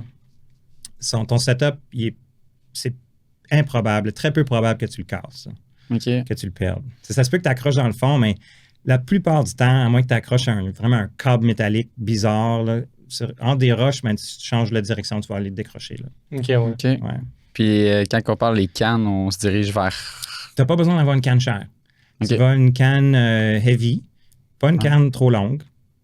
Une canne de 8 pieds, 9 pieds, 8 pieds 6, 9 pieds. Là. Puis il y en a des très bonnes. Shimano, il y a une Sojourn, je pense. Je pense 89 $. OK. Tu peux avoir ta canne à 89. Puis Okuma font des très bons reels qu'on utilise pour le saumon, là, le Chinook, là, qui sont à peu près 120 $. OK. Ou le Cold Water. OK. Donc, pour 200 $, tu as ton kit à musky. Ça, c'est-tu des cannes, exemple, avec des compteurs ou juste... Oui, t'es bien d'avoir un compteur parce que souvent, tu ne veux pas mettre beaucoup de fil en arrière. Donc là, je parle à des newbies au musky. Ah ouais, on est tellement des nous, newbies. là, tout ce que tu dis, on apprend. Là, Wow! Devinez Ça combien peut, de fils vous devriez mettre en arrière. Combien de pieds de fil? 44. Moi, là, vu que tu as dit pas beaucoup, moi, je vais y aller moins. Là, je vais aller genre... Ouais, 44, c'est pas si pire. 35. Faux et faux. La moitié de le plus petit chef. Tu pourrais mettre entre 15 et 20 pieds. OK. Comme 17 pieds, il y en a qui en mettent 14. Tu devrais mettre ton fil juste pour que quand que ton poisson nageur nage, là, qu'il disparaisse juste de ta vision. Ah ouais? OK. Donc, le musky est opportuniste. Il y a beaucoup de bateaux dans le fleuve, il y a beaucoup d'actions. Souvent, il va être en chasse quand ses proies sont désorientées par un bateau qui passe ou une grosse vague. Ah. Donc, souvent, ils vont être très proches des bateaux. Ils n'ont absolument aucune gêne des bateaux. OK. C'est pour ça que tu fais un figure eight là, avec un musky, il s'en fout complètement. C'est vrai? OK. Ah, Il s'en ouais. fout complètement. OK, tu vois. Donc, il n'y a aucune peur. Les dorés vont un petit peu craintifs. Les achigans, eux autres, ils spook. Musky Nongé, lui, c'est le kingpin. Il s'en fout, a lui, pas de le rien. bateau, Ouais. pas bateau. C'est lui Lui, le boss. s'il a faim, il s'en va Donc, chercher sa souvent, proie. ils vont chasser près des embarcations à basse vitesse parce que la vague, le wake, là, la vague, va faire comme un changement de pression. Puis là, les poissons, souvent dans les poissons qui sont protégés dans les herbages, ben là, la vague, le courant de la vague, ça fait un petit courant. Ben, ils se font aspirer en dehors dans l'eau verte parce qu'il Musky est là, il est prêt. là, Puis... prêt pour manger. Donc, au lieu de manger le petit poisson, le méné ou ou je sais pas quoi, la perche chaude qui est là, il va aller chercher ton leurre. Donc, ça, c'est quelque chose que j'ai appris moi aussi. Là. Je mettais toujours 30-40. Tu peux faire ça aussi. Il y a des lacs que l'eau est claire, tu veux en mettre plus, comme le Saint-François, c'est plus clair. Je mettrais un peu plus long. Il y a des jours qu'on se fait dire, OK, mettez-en 70 pieds. Là. OK. Puis les journées qu'il y a beaucoup de soleil, que l'eau est très calme, l'eau est claire, mets beaucoup de fil. Mais le fleuve, journée normale, ennuagée, le matin ou l'après-midi, là, tard, comme à 5 heures, là, 15 pieds, parfait. C'est mieux 15 pieds que 30. Ok, C'est hey, c'est incroyable. fou. C'est En tout cas, fou j'aime ça. la. Ah, ok. Ouais, 15-17 pieds, ouais. Ouais. Juste pour que ouais. tu le perdes de vue. Comme ça, tu n'as pas vraiment besoin de ton compteur. Ton compteur, il est ouais. là. De toute façon, le compteur ne coûte rien aujourd'hui. Il va venir avec ton moulinet. Ouais, Ton Okuma, là, cold water ou convecteur, là, ouais. il va venir avec le compteur, la ligne. Tu sais, un Tekota de Shimano, ça va coûter 300$ pour à peu près les mêmes features. Ça va avoir des meilleurs engrenages et tout, là. Ouais. Mais c'est parfait. La plupart de nous, on roule avec du Okuma, là. Insane. C'est fou la valeur que tu nous apportes. Là. Ouais, vraiment. On est vraiment privilégiés. Hey, là, ça me donne envie d'aller pêcher du musky. Ouais, tu sais. Nous, Vraiment. Bon, il est pas ouvert, là, mais on dirait à toutes les fois quand le printemps arrive, là, on se prime, là, puis là, ça a on aucun parle sens. juste de pêche. Puis, Je me demande s'il y a des ressemblances beaucoup entre, l'exemple, le musky puis le brochet. Dans les eaux du Saint-Laurent, il y a une pas mal grosse distinction. OK. Ouais. Ils ont tendance à pas trop s'accoupler non plus. Des fois, il y a des accouplements accidentels entre les deux espèces qui fait un poisson stérile qui est le tiger muskie. OK. C'est un peu les bords d'un muskie à bord, mais qui est un peu picoté. Puis donc, tu le reconnais par sa queue aussi. Le muskie a la queue pointue, les bouts de la queue pointus, tandis que le brochet a les bouts de queue arrondis. OK. Puis le mix des deux, ça donne. Ça donne plus la queue pointue. C'est pour ça que tu peux voir entre un brochet puis des fois, entre un brochet puis un tiger qu'on appelle, c'est difficile à dire quand tu le vois la première fois, là, mais quand tu regardes, tu peux aussi le voir par quelque chose dans sa bouche. Là, il y a des points ici. OK. Ça, c'est vraiment, si tu veux vraiment avoir le docteur là, qui va dire « Oh, moi, je le sais. » Lui, il va te dire, mais juste en le regardant avec la queue va souvent te dire. OK. Ouais. Cool. C'est insane. Ouais. Ben... Un peu arrondi. C'est pas tout à fait. Un musky pur va avoir la queue vraiment pointue, puis un brochet va avoir beaucoup arrondi, puis le tiger va être un petit peu entre les deux. OK. Ouais. J'en ai attrapé un petit une fois. Ah, Tout petit, là, un 20 pouces. Là. Fait que dans toutes les fois que tu as sorti, que tu as pêché, le musky, c'est rare c'est arrivé une fois. Oui, parce que c'est vraiment. Vous disiez, est-ce qu'il y a une distinction entre les deux? Les deux se tiennent assez à part. Tu sais, le musky a plus tendance à être avec le chigan. Puis le brochet a plus tendance à être dans les joncs, dans le weed, là, qu'on appelle. Ouais. Mais le musky aime le potamo, qui est un peu une zone que le chigan aime aussi. C'est comme des petits arbres avec un peu des arbres sous-marins avec un peu de feuilles. Là. C'est pas comme un danse. C'est pas de la quenouille danse. Là. C'est pas. Donc le potamo, le musky aime bien. Donc, à cause que les brochets et le musky se tiennent assez à part dans le fleuve, les chances de s'accoupler sont plutôt rares. Donc, d'avoir des tigers, c'est rare. Mais, si je veux faire un comparatif, les Américains qui ensemencent beaucoup de tigers. Ah ouais, pourquoi? Ah, ouais. Ben, c'est pas mal les mêmes raisons que les biologistes québécois ou le ministère de la faune et des changements climatiques, qui a un nom immense, que j'ai de la misère à dire. Là. Lorsqu'ils ensemencent de la truite au Québec, souvent c'est de l'arc-en-ciel. Mais l'arc-en-ciel qui ensemence, elle est stérile. Parce que si jamais l'expérience d'ensemencement ne fonctionne pas, ils peuvent anéantir l'espèce sans avoir à vider le lac, puis ils vont juste mourir parce qu'ils ne vont pas pouvoir se reproduire. Donc, une génération, c'est fini. OK. Donc, souvent, quand tu introduis un poisson, tu veux introduire un poisson qui ne va pas pouvoir se reproduire parce que tu ne sais pas les répercussions. Tu veux pas qu'il se mette à dominer, exemple, dans l'eau, puis que ça... Exact. L'humain a tellement fait des erreurs avec ça que quand tu deviens biologiste, tu comprends que quand tu veux ajuster un écosystème, tu essaies avec une espèce que tu vas pouvoir contrôler. OK. Donc, le tiger, lui, son avantage, c'est qu'il va être stérile. Okay. Il est plus beau, il est plus cool à attraper. Ah ouais? Dans la nature, comme chez nous, au Canada, c'est très rare. Moi, j'en ai jamais pris un beau, mais Bérubé, Martin Bérubé, je pense qu'il y en a quelques-uns. Ah ouais. Mike Lazarus en a quelques-uns. Moi, j'en ai pas un que je peux compter. Trop petit, puis j'étais pas sûr. J'étais pas assez connaissant. Je l'ai fait par mémoire parce que c'était vraiment un brochet qui était pas un brochet maillé, pas un brochet normal. Pas un brochet du Nord, là, un grand brochet qu'il appelle. Le vrai nom, c'est le grand brochet. Ouais. C'était pas un grand brochet, c'était pas un brochet maillé. C'était un masquinongé, mais bizarre. OK. Bizarre. Puis, ouais. J'aime ça. On appelle ça tigré parce qu'il y a des lignes un peu comme zèbre comme dessus. Là. OK. Ouais. J'aurais pu apporter un poster puis une affiche, mais on la trouve Je pas. sais que j'en ai j'ai déjà vu une photo J'en ai de des petites quelqu'un affiches qui m'a- plastifiées, j'aurais pu les apporter. Ben, J'aurais pu les faire du son ASMR avec les affiches. ouais, hein? Ouais. C'est ça, on aime ça, les ASMR. Ouais. Cool. Ben, pour vrai, je capote. Je trouve pour vrai, ça m'inspire parce que ça reste que je trouve que le masquinongé, ça me fait peur d'une certaine façon parce que je trouve ça un peu intense d'une certaine façon. On dirait qu'il faut que tu fasses attention. Puis aussi, il faut que tu t'équipes beaucoup. Fait que, tu sais, il y a ces côtés-là que ça. Puis le plus gros point, je pense aussi, c'est le fait que on dirait que si je vais pêcher le muskie puis que là, je pogne un gros, ben je vais avoir mon PB je vais l'avoir pendant un bout. Puis là, après, toutes les autres espèces vont avoir de la petite. Ouais. Tu vas pas vraiment te tanner des autres. Ça arrive.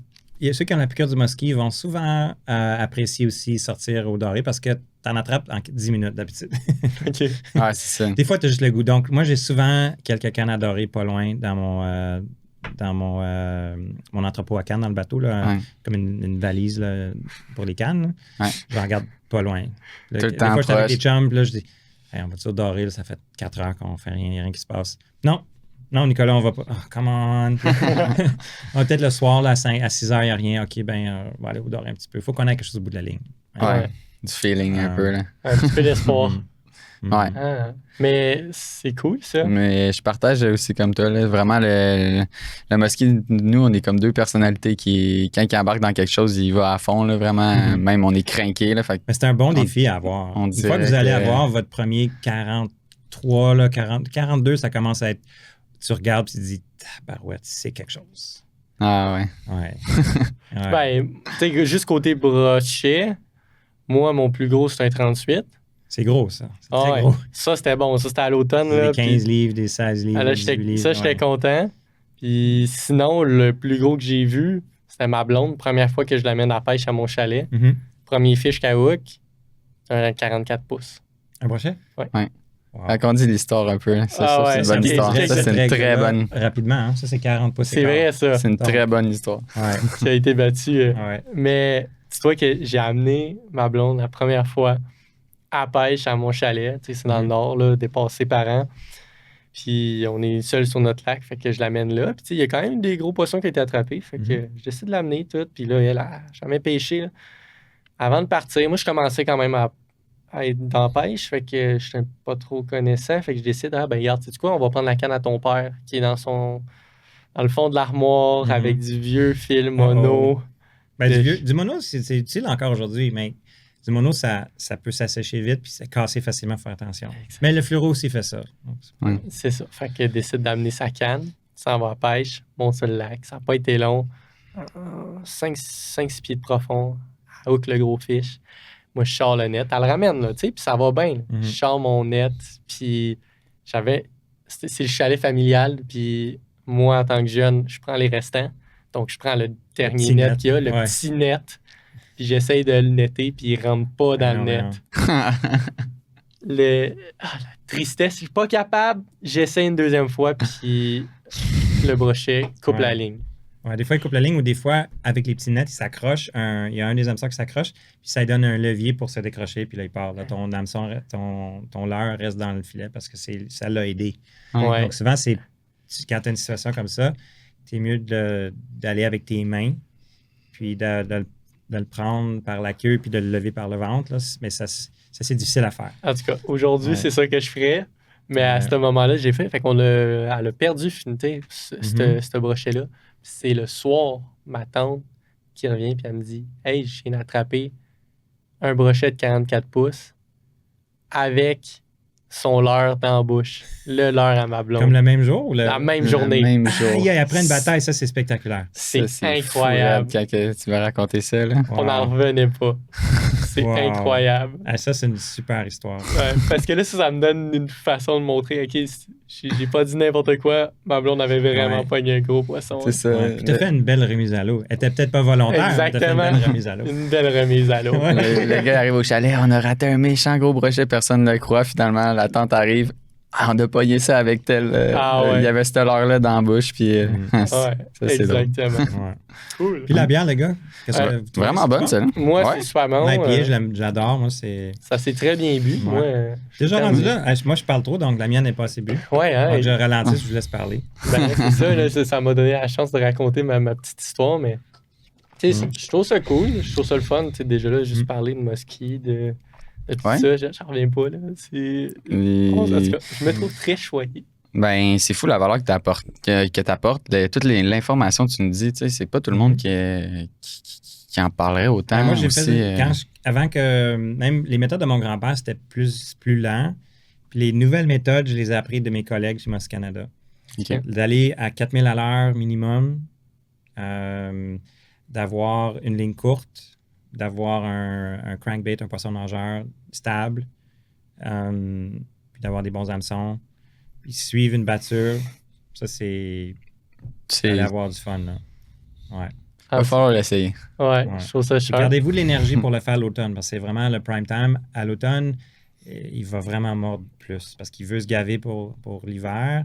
Puis les gros qui sont vraiment méfiants, là, ils vont sortir l'automne puis ils vont mordre des leurres de 14 pouces. Là.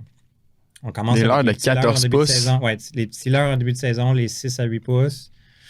Puis en automne, on sort les 12-14. Il y en a en Ontario qui pêchent avec des 18 pouces. Ah, ouais. Et ça commence à être. Il faut sûrement des cannes spéciales pour ça. Ouais, il y a j'imagine. même des cuillères ondulantes là, dans le Chatter. Là. Ouais. SS Leurre ont sorti le Monster Chatter, là, qui est le. C'est immense, je pense que ça mesure 20 pouces. Là. Tabarouette. Ouais, c'est 20 incroyable. pouces. Ouais, c'est comme une grosse carpe. Là. T'as juste du plaisir Ouais. à caster ça, puis en même temps, ce petit training, là. Mais celui-là, penses que c'est je un pense poisson que je tout le le temps, casterais hein? pas trop, Non? parce que j'aime pas trop casser les choses lourdes. Il y en a qui aiment ça, des grosses cannes à 10 pieds puis des bulldogs, là, c'est quasiment une livre. Là. Ouais. Ça te fait mal au dos. J'aime pas ça. Il y en a qui adorent ça, là, lancer des gros bulldogs, là, ou des gros Medusa. Là. Moi, j'aime plus les leurres en bois, légers. Puis, parce qu'on pourrait continuer dans plusieurs détails, les gars, dans les moulinets, les ratios des moulinets pour les sortes de cannes.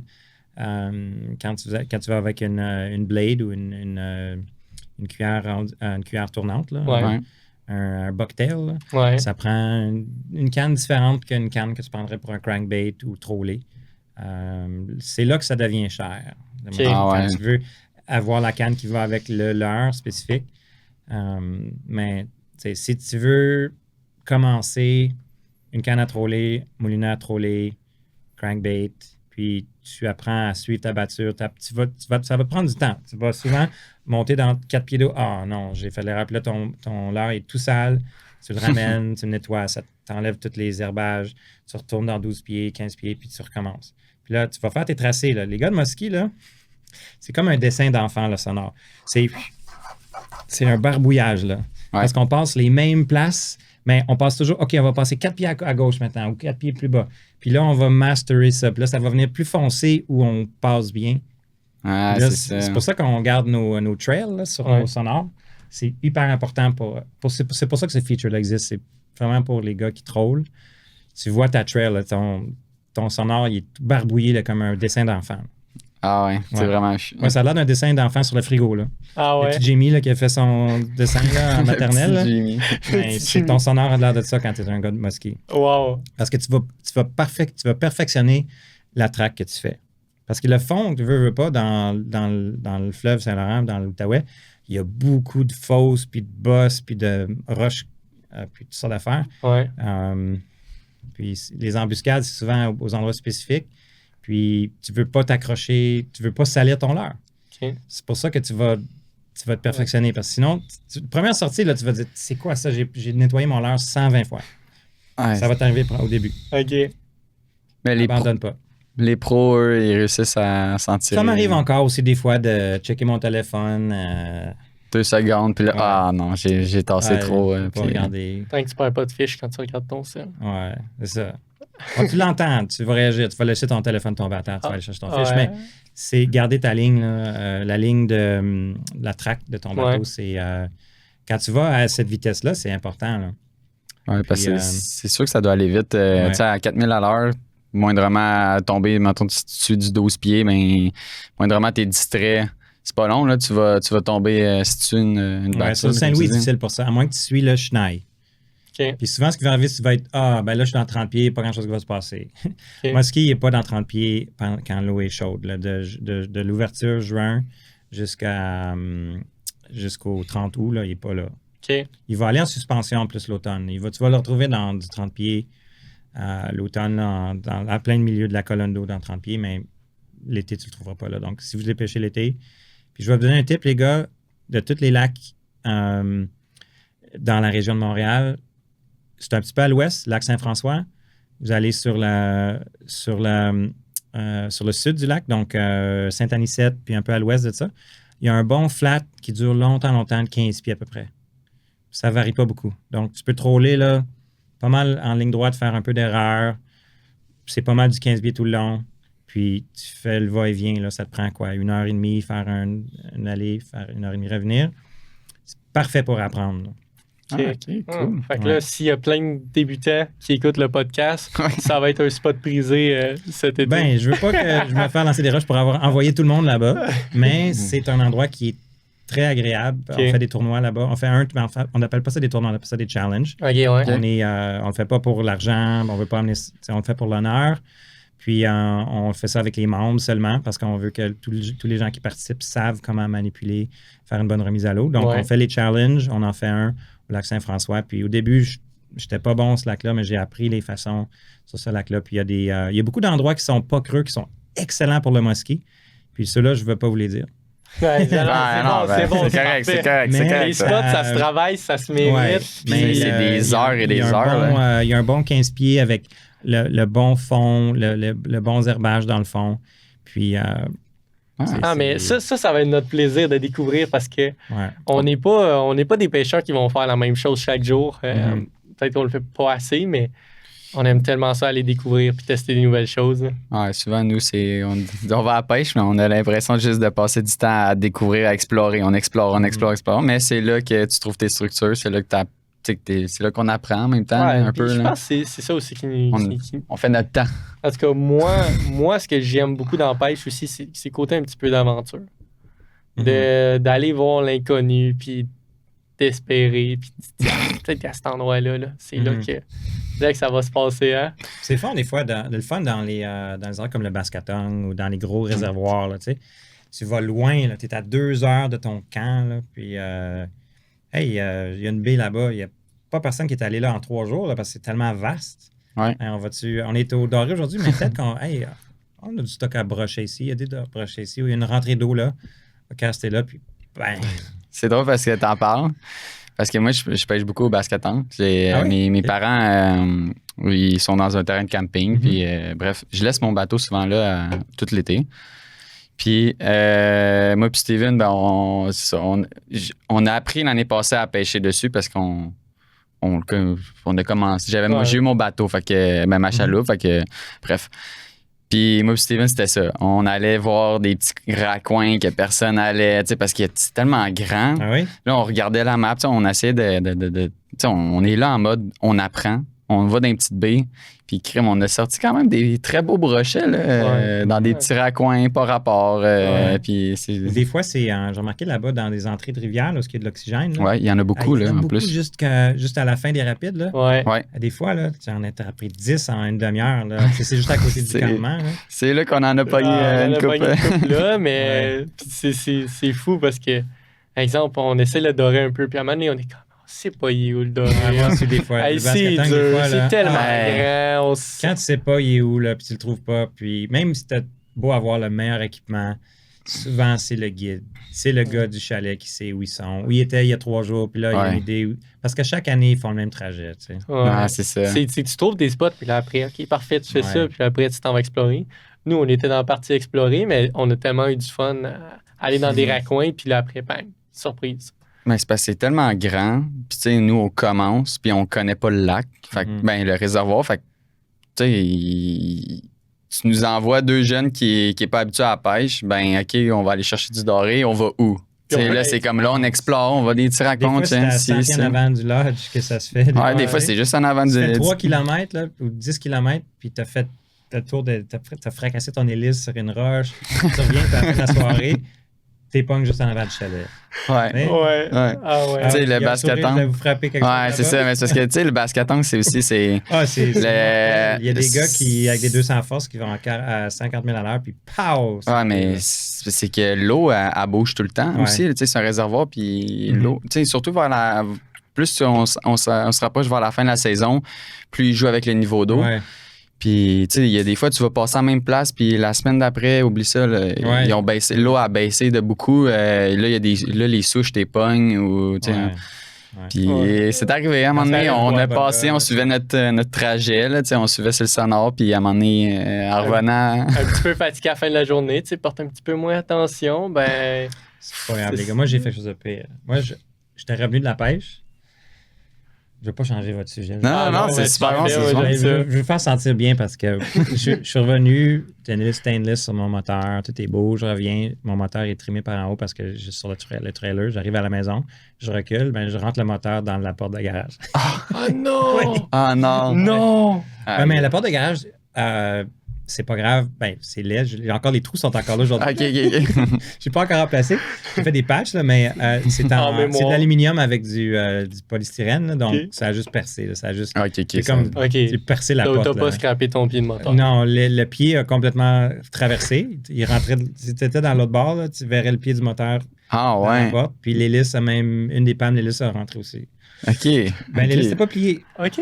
Ben, j'ai Mm. complètement scrappé ma porte. Là, donc, Ben, c'est sûr une que. hélice, c'est 175 Ouais. peut-être un petit 50 force ou un 9.9. Ouais. Ouais. Mais ma porte, c'est 4000 $. J'ai pas réparé encore. Ouch! Ah, ouch, ouais, ouch, c'est ouch, ça. ouch. Ouais. Alors, nous, on. Fatigué, là, fin de journée, là, t'arrives. Ah, ouais. Ouais, là. mais nous, c'était vraiment comme on est allé dans un raccoin. Ben, une entrée de rivière. Moi, ça, on avait Ouais, trouvé une c'était- entrée de rivière qu'on ouais. n'est jamais. Parce que, tu Sortie de sais. rivière. Puis on arrive, on voit qu'il y a bien. C'est accidenté comme C'est terrain. là. ça, c'est accidenté. Il y a des. Ouais, il c'est y a ça. des souches en masse, des roches, on les voit tout. On les voit. Puis on avait accroché le moteur électrique en avant, distrait. Steven est en train de pogner un brochet, En là, même distrait. temps. Là, ferme le moteur. Là, on s'en allait dans Puis une direction. Le fil, dans l'hélice aussi? Non, le fil Non, n'était non, pas non, l'hélice. non, mais c'est ce moteur électrique lui, en avant. Non, mais moi, la fois que j'ai pogné le brochet à ce moment-là, lui, il avait casté, puis il s'était Ah. pogné dans une Dans une souche. souche. là, ouais. Mhm. Puis j'ai pogné un brochet en même temps, mais le brochet est allé dans son fil. Ah, ouais. Puis là, le moteur, là, c'est ça, le bateau, il s'en allait dans une mauvaise direction. Puis là c'était tout ça en même temps, là, de gérer. Le Là- vent, tout. Puis là, on revit. Finalement, tu sais, qu'après tout ça, finalement, on a perdu le fiche, là, parce On a perdu le fiche. il a piqué du nez à quelque part, puis ça a coupé sa ligne. Finalement, on revient. Puis en revenant, c'est là qu'on a pogné une souche en plus à full pin avec notre Ça moteur. arrive des accidents, même Ouais. aux expérimentés. Moi, là, j'étais à Wananish il y a 2 semaines. Il faudrait pas que je dise ça. Les gens vont rire de moi. J'étais dans un flat nouveau que j'essayais. Il y avait des gros boulets de roche, je le savais, puis tout ça. Puis j'ai passé avec le bateau là. Mon boulet a pris. Le boulet parce que je pêchais avec des downriggers. Ok. J'ai une technique pour la Wananish downrigger. Le boulet a pris dans. Il va prendre quand il y a deux gros boulders, deux grosses roches, là, puis la craque, là, c'est comme une craque de fesse. Il va rentrer Ok. dans la craque. Ah, OK. Il va rester pris là. Puis là, le bateau a fait. Puis là, genre, tu sais, là, il y a un frein sur le downrigger, je l'ai senti tout de suite, mais. Puis là, il y avait des vents, puis tout. Puis là, on allait se fracasser sur un câble de roche. Là.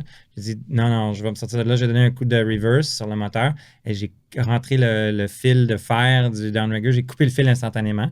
Mais heureusement, j'ai pas endommagé le gasket de l'hélice ou du moteur. J'ai été très chanceux. L'hélice est très coupante. Elle a chopé le fil du downrigger instantanément.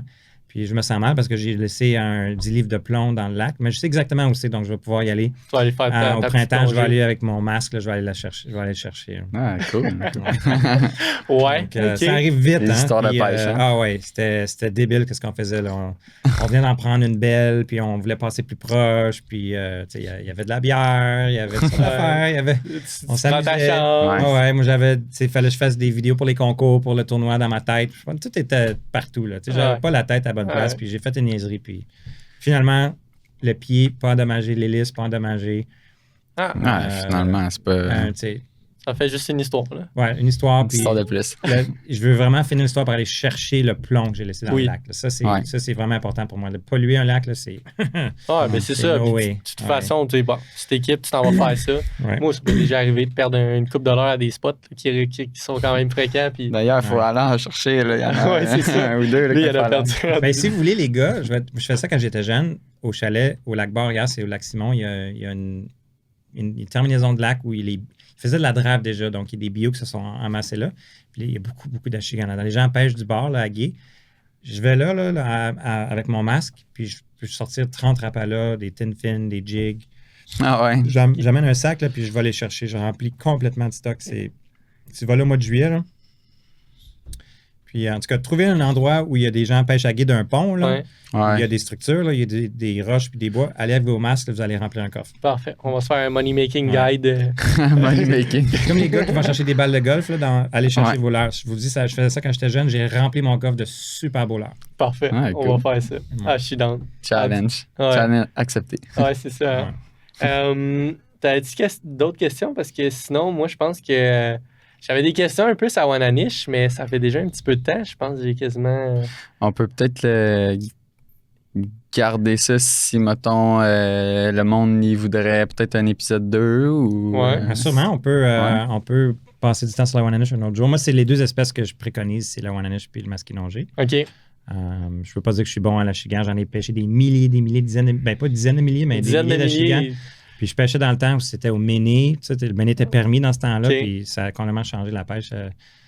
OK. Mais aujourd'hui, c'est intéressant ce que les manufacturiers ont sorti, là, toutes sortes de leurres d'aujourd'hui. Là, je trouve que des compagnies comme Fish Lab ou Z-Man font vraiment des leurres pour le fond, pour aller targeter l'achigan qui sont phénoménales. Tu n'as plus besoin du méné. Ouais. En tout Pas cas, besoin. moi, j'ai pas vécu le méné, puis en tout cas, des fois, j'ai assez de succès à la chigan que Ouais. je suis correct. Ça fait travailler notre patience si ça mord pas. Mais c'était full méné. C'est un peu, en fait, vous pouvez vivre ça encore avec la sangsue et le doré.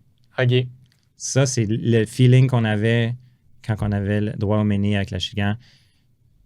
Si tu passais à côté d'un achigan le jour où en faisant de la plongée, tu avais juste à accrocher un petit méné puis le lancer à la proximité, puis ça venait automatiquement connecter. Incroyable. Tout de suite. Oh my God. Un peu comme le doré puis la sangsue. Si Ok. vous allez en pourvoirie, ne négligez jamais les sangsues. C'est complètement débile. OK. Sangsue versus vers de terre. Ah, c'est 100 fois mieux. Ah ouais? 100 fois mieux. OK. Parfait. Parce qu'il me disait ça. Je Avez-vous déjà Ouais, essayé la ouais, sangsue dans le basket? On n'a jamais essayé là, on la s'en va à mon sangsue. chalet. C'est fou. Vous allez Dans comparer 2 ça. jours. Vous allez sortir des leurres artificielles, là, On se pogne Puis- les sangsues. puis faites le test. Là. Un gars puis là, celui qui va dropper sa ligne, surtout le soir, là, à 7 heures, là, à la tombée quand le soleil juste commence à disparaître, là, c'est là que ça se fait le doré de toute façon. Ouais. C'est fou raide. Aïe, Ouais. aïe. En tout cas, ça me donne envie, puis si je pogne pas avec, ben là, ça va être moi la faute. Ouais, c'est ça. Faut Non, pas ça, ça, c'est moi. drôle parce qu'on se posait la question justement. On était comment? Ben, moi, je me posais la question. Vers de terre ou sangsue, y a-tu vraiment une différence ou Immense, je sais pas? immense. Puis, Moi regarde, aussi, tu le vois, pendant tu me dis, longtemps, je tu sais, pensais que c'était ça. Parce que quand c'est une bonne journée, il va mordre à pas mal n'importe quoi. Mais quand c'est vraiment le prime, là, puis les bancs sont là, puis ils veulent pas rien manger, tu mets une sangsue, elle disparaît instantanément. Ah ouais. OK. Ouais. OK. Ah, OK. c'est un bon un astuce. deal. J'aime ça. Cool. Ah, cool. Ben, je pense que ça serait d'inviter les gens s'ils veulent un deuxième épisode où est-ce qu'on peut parler un petit peu plus Ben, Wananish, essayez d'avoir d'autres un espèces. invité, peut-être, êtes-vous confortable en anglais? Je pense qu'il parle quand même assez bien français, mais je pourrais essayer d'inviter Mike Lazarus. Ah ouais? C'est un bon ami à moi, puis lui, c'est vraiment l'expert mondial, masquinongé. Ah ouais? Les connaissances que Mike a, là, c'est incroyable. OK. Puis, Ben, c'est à lui à demander les vraies questions. Là. OK. Tu vois qu'est-ce qui est Ouais. mosqué. En Ouais. tout cas, moi, ça m'intéresse. Moi, Ben oui, moi, ça j'ai un m'intéresse. anglais cassé, mais Ouais. raisonnable. Moi, j'ai un Puis, anglais si plus les gens cassé que se toi. les ouais. Mais il se débrouille très bien en français, plus Ok. confortable en anglais, mais je suis certain que si je lui demandais avec un petit peu de pouce, là, je pourrais le convaincre de venir sur votre Ok. podcast. Ah, c'est ben quelqu'un là. qui est privé, qui aime pas beaucoup le spotlight, qui aime pas. C'est pas un gars qui flex, là. C'est un gars qui est talentueux, mais qui aime pas le spotlight. Il n'y a pas besoin de spotlight. Puis, mais si jamais j'ai eu la chance de lui parler, vous êtes des jeunes hommes vraiment fantastiques. Puis, j'adore ce que vous faites.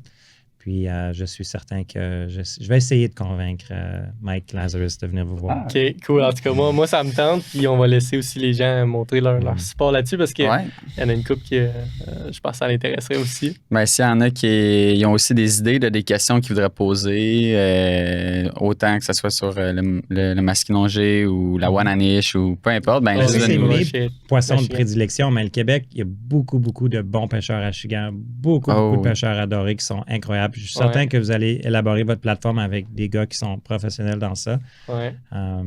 Donc, c'est sûr que vous allez avoir... Vous avez beaucoup de...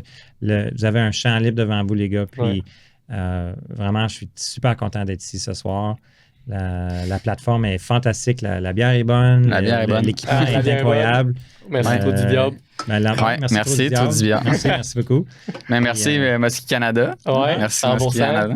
Ça, pas grand-chose. Ça, c'est beau. Ben, pour nous, c'est vraiment... Moi, c'est Steven qui m'avait dit que tu étais invité. Puis pour moi, c'était vraiment un privilège d'avoir une personne aussi impliquée. Une personne, tu sais, Moi, ce que j'aime dire, ce que je fais, c'est que je m'implique énormément dans ce que je fais. Pour le tournoi que j'amène à Montréal, je mets un effort comme... Souvent, les gens me disent j'en mets trop. Là. Donc, pour ça, j'aime ça faire ça. Mais je ne veux pas dire que je suis professionnel dans ce que je fais. J'aime ça impliquer les gens, j'aime ça approcher les gens puis les rassembler. Puis, c'est quelque chose que j'ai toujours eu à cœur. Et je vais appliquer ces talents-là dans le milieu de la pêche. Et dans mon rôle comme chairman ou président de Muskie Canada Montréal. Puis, donc, merci pour l'invitation. Ben, tu sais, moi, je suis très content. Puis, ce que j'aime, c'est que tu es terre à terre. Puis aussi, tu as quand même des bonnes idées. Moi, j'ai participé au tournoi de brochet. J'ai trippé. C'était le fun.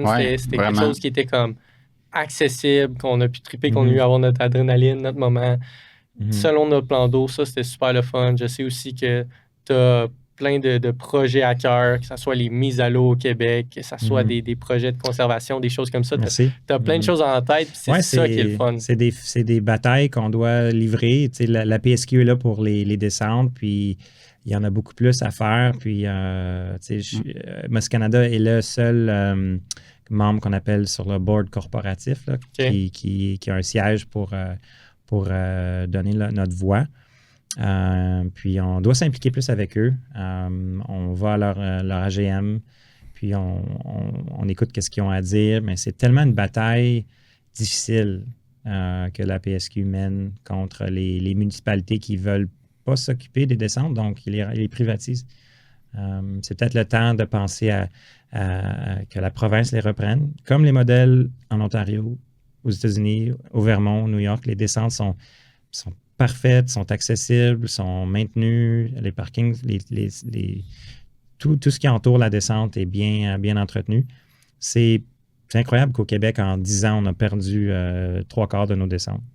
Je ne connais pas le chiffre exact, mais si je m'appuie sur les statistiques des descentes dans le fleuve, c'est très difficile dans plusieurs endroits. Oui. Puis, tu sais, ça reste que nous, je pense que notre mission, au final, tu sais, nous, on est des gamers de base, on est des gamers. Fait qu'on a beaucoup gamé. Puis, je pense que nous, la pêche, ça a été un échappatoire. On a pu faire quelque chose de différent. Reconnecter avec la nature. Sentir, être en chum, tout ça. Puis, c'est vraiment ça qu'on veut mettre de l'avant. On veut que les gens puissent aller plus pêcher.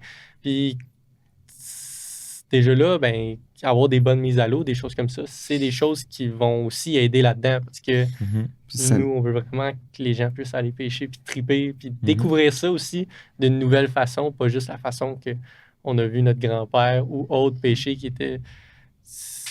Puis ça peut mettre un frein aussi un peu là, aux pêcheurs. Les pêcheurs qui commencent d'arriver, puis tu sais, avec les descentes, ils font pitié, puis tu sais, comme tu parlais, aux États-Unis, à New York, peu importe. C'est tu sais, j'ai jamais été, Mais j'en entends parler que c'est des descentes incroyables, qu'il y a de la place, que c'est accessible. Que quand les gars pas comme croire Sam Tesser ou Max Gilbert ou Luc Bonneville se promènent, ils font souvent ils prennent le temps de montrer une descente, montrer comment c'est incroyable. C'est jour et la nuit. Hein. J'aime ça quand ils font ça, ces gars-là. Surtout Luc, je pense que j'ai vu 2 ou 3 chroniques, petites shorts qu'il a fait sur des descentes incroyables là, tout le long. L'État de New York n'est pas loin, mais il va creux. Là. Et je pense qu'il il va sur le Hudson, peut-être même, jusqu'à. Je sais que, comme exemple, Luc, c'est un pêcheur de tweets beaucoup, puis il s'en va là dans l'État de New York. Puis quand il monte ça, descente, je suis comme, OK, mais que c'est pas ça ici. Là. Ici, il faut qu'on essaie de trouver un spot avec du parking, peut-être, puis qui coûte pas une fortune, puis qu'on va pas scraper le boat puis la remorque. Ça. Le saumon, c'est un immense marché de milliards de dollars. Puis on a quand même des bons guides puis des bons services en Ontario, mais on n'a pas vraiment de services de rivière. Puis les États-Unis ont vraiment développé les services de rivière, les pêches l'automne pour le steelhead ou la brune. C'est bien développé. Je pense qu'il y a beaucoup de pêcheurs qui sont professionnels. Je dirais Luc, c'est un vraiment bon pêcheur de salmonidés qui va dans... j'ai oublié le nom de la rivière, là, mais c'est au sud du lac Ontario. J'ai oublié le nom de cette rivière-là. C'est très connu. Elle me sort de la tête. Là, mais je pense qu'il y a aussi Daniel Leclerc qui y allait souvent. Puis le guide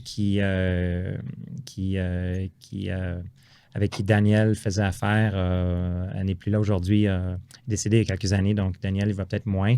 Mais Daniel Leclerc, ça fait longtemps qu'il pêche. Ça va loin, là, ses vidéos. Puis lui, il est pré-Internet. Là.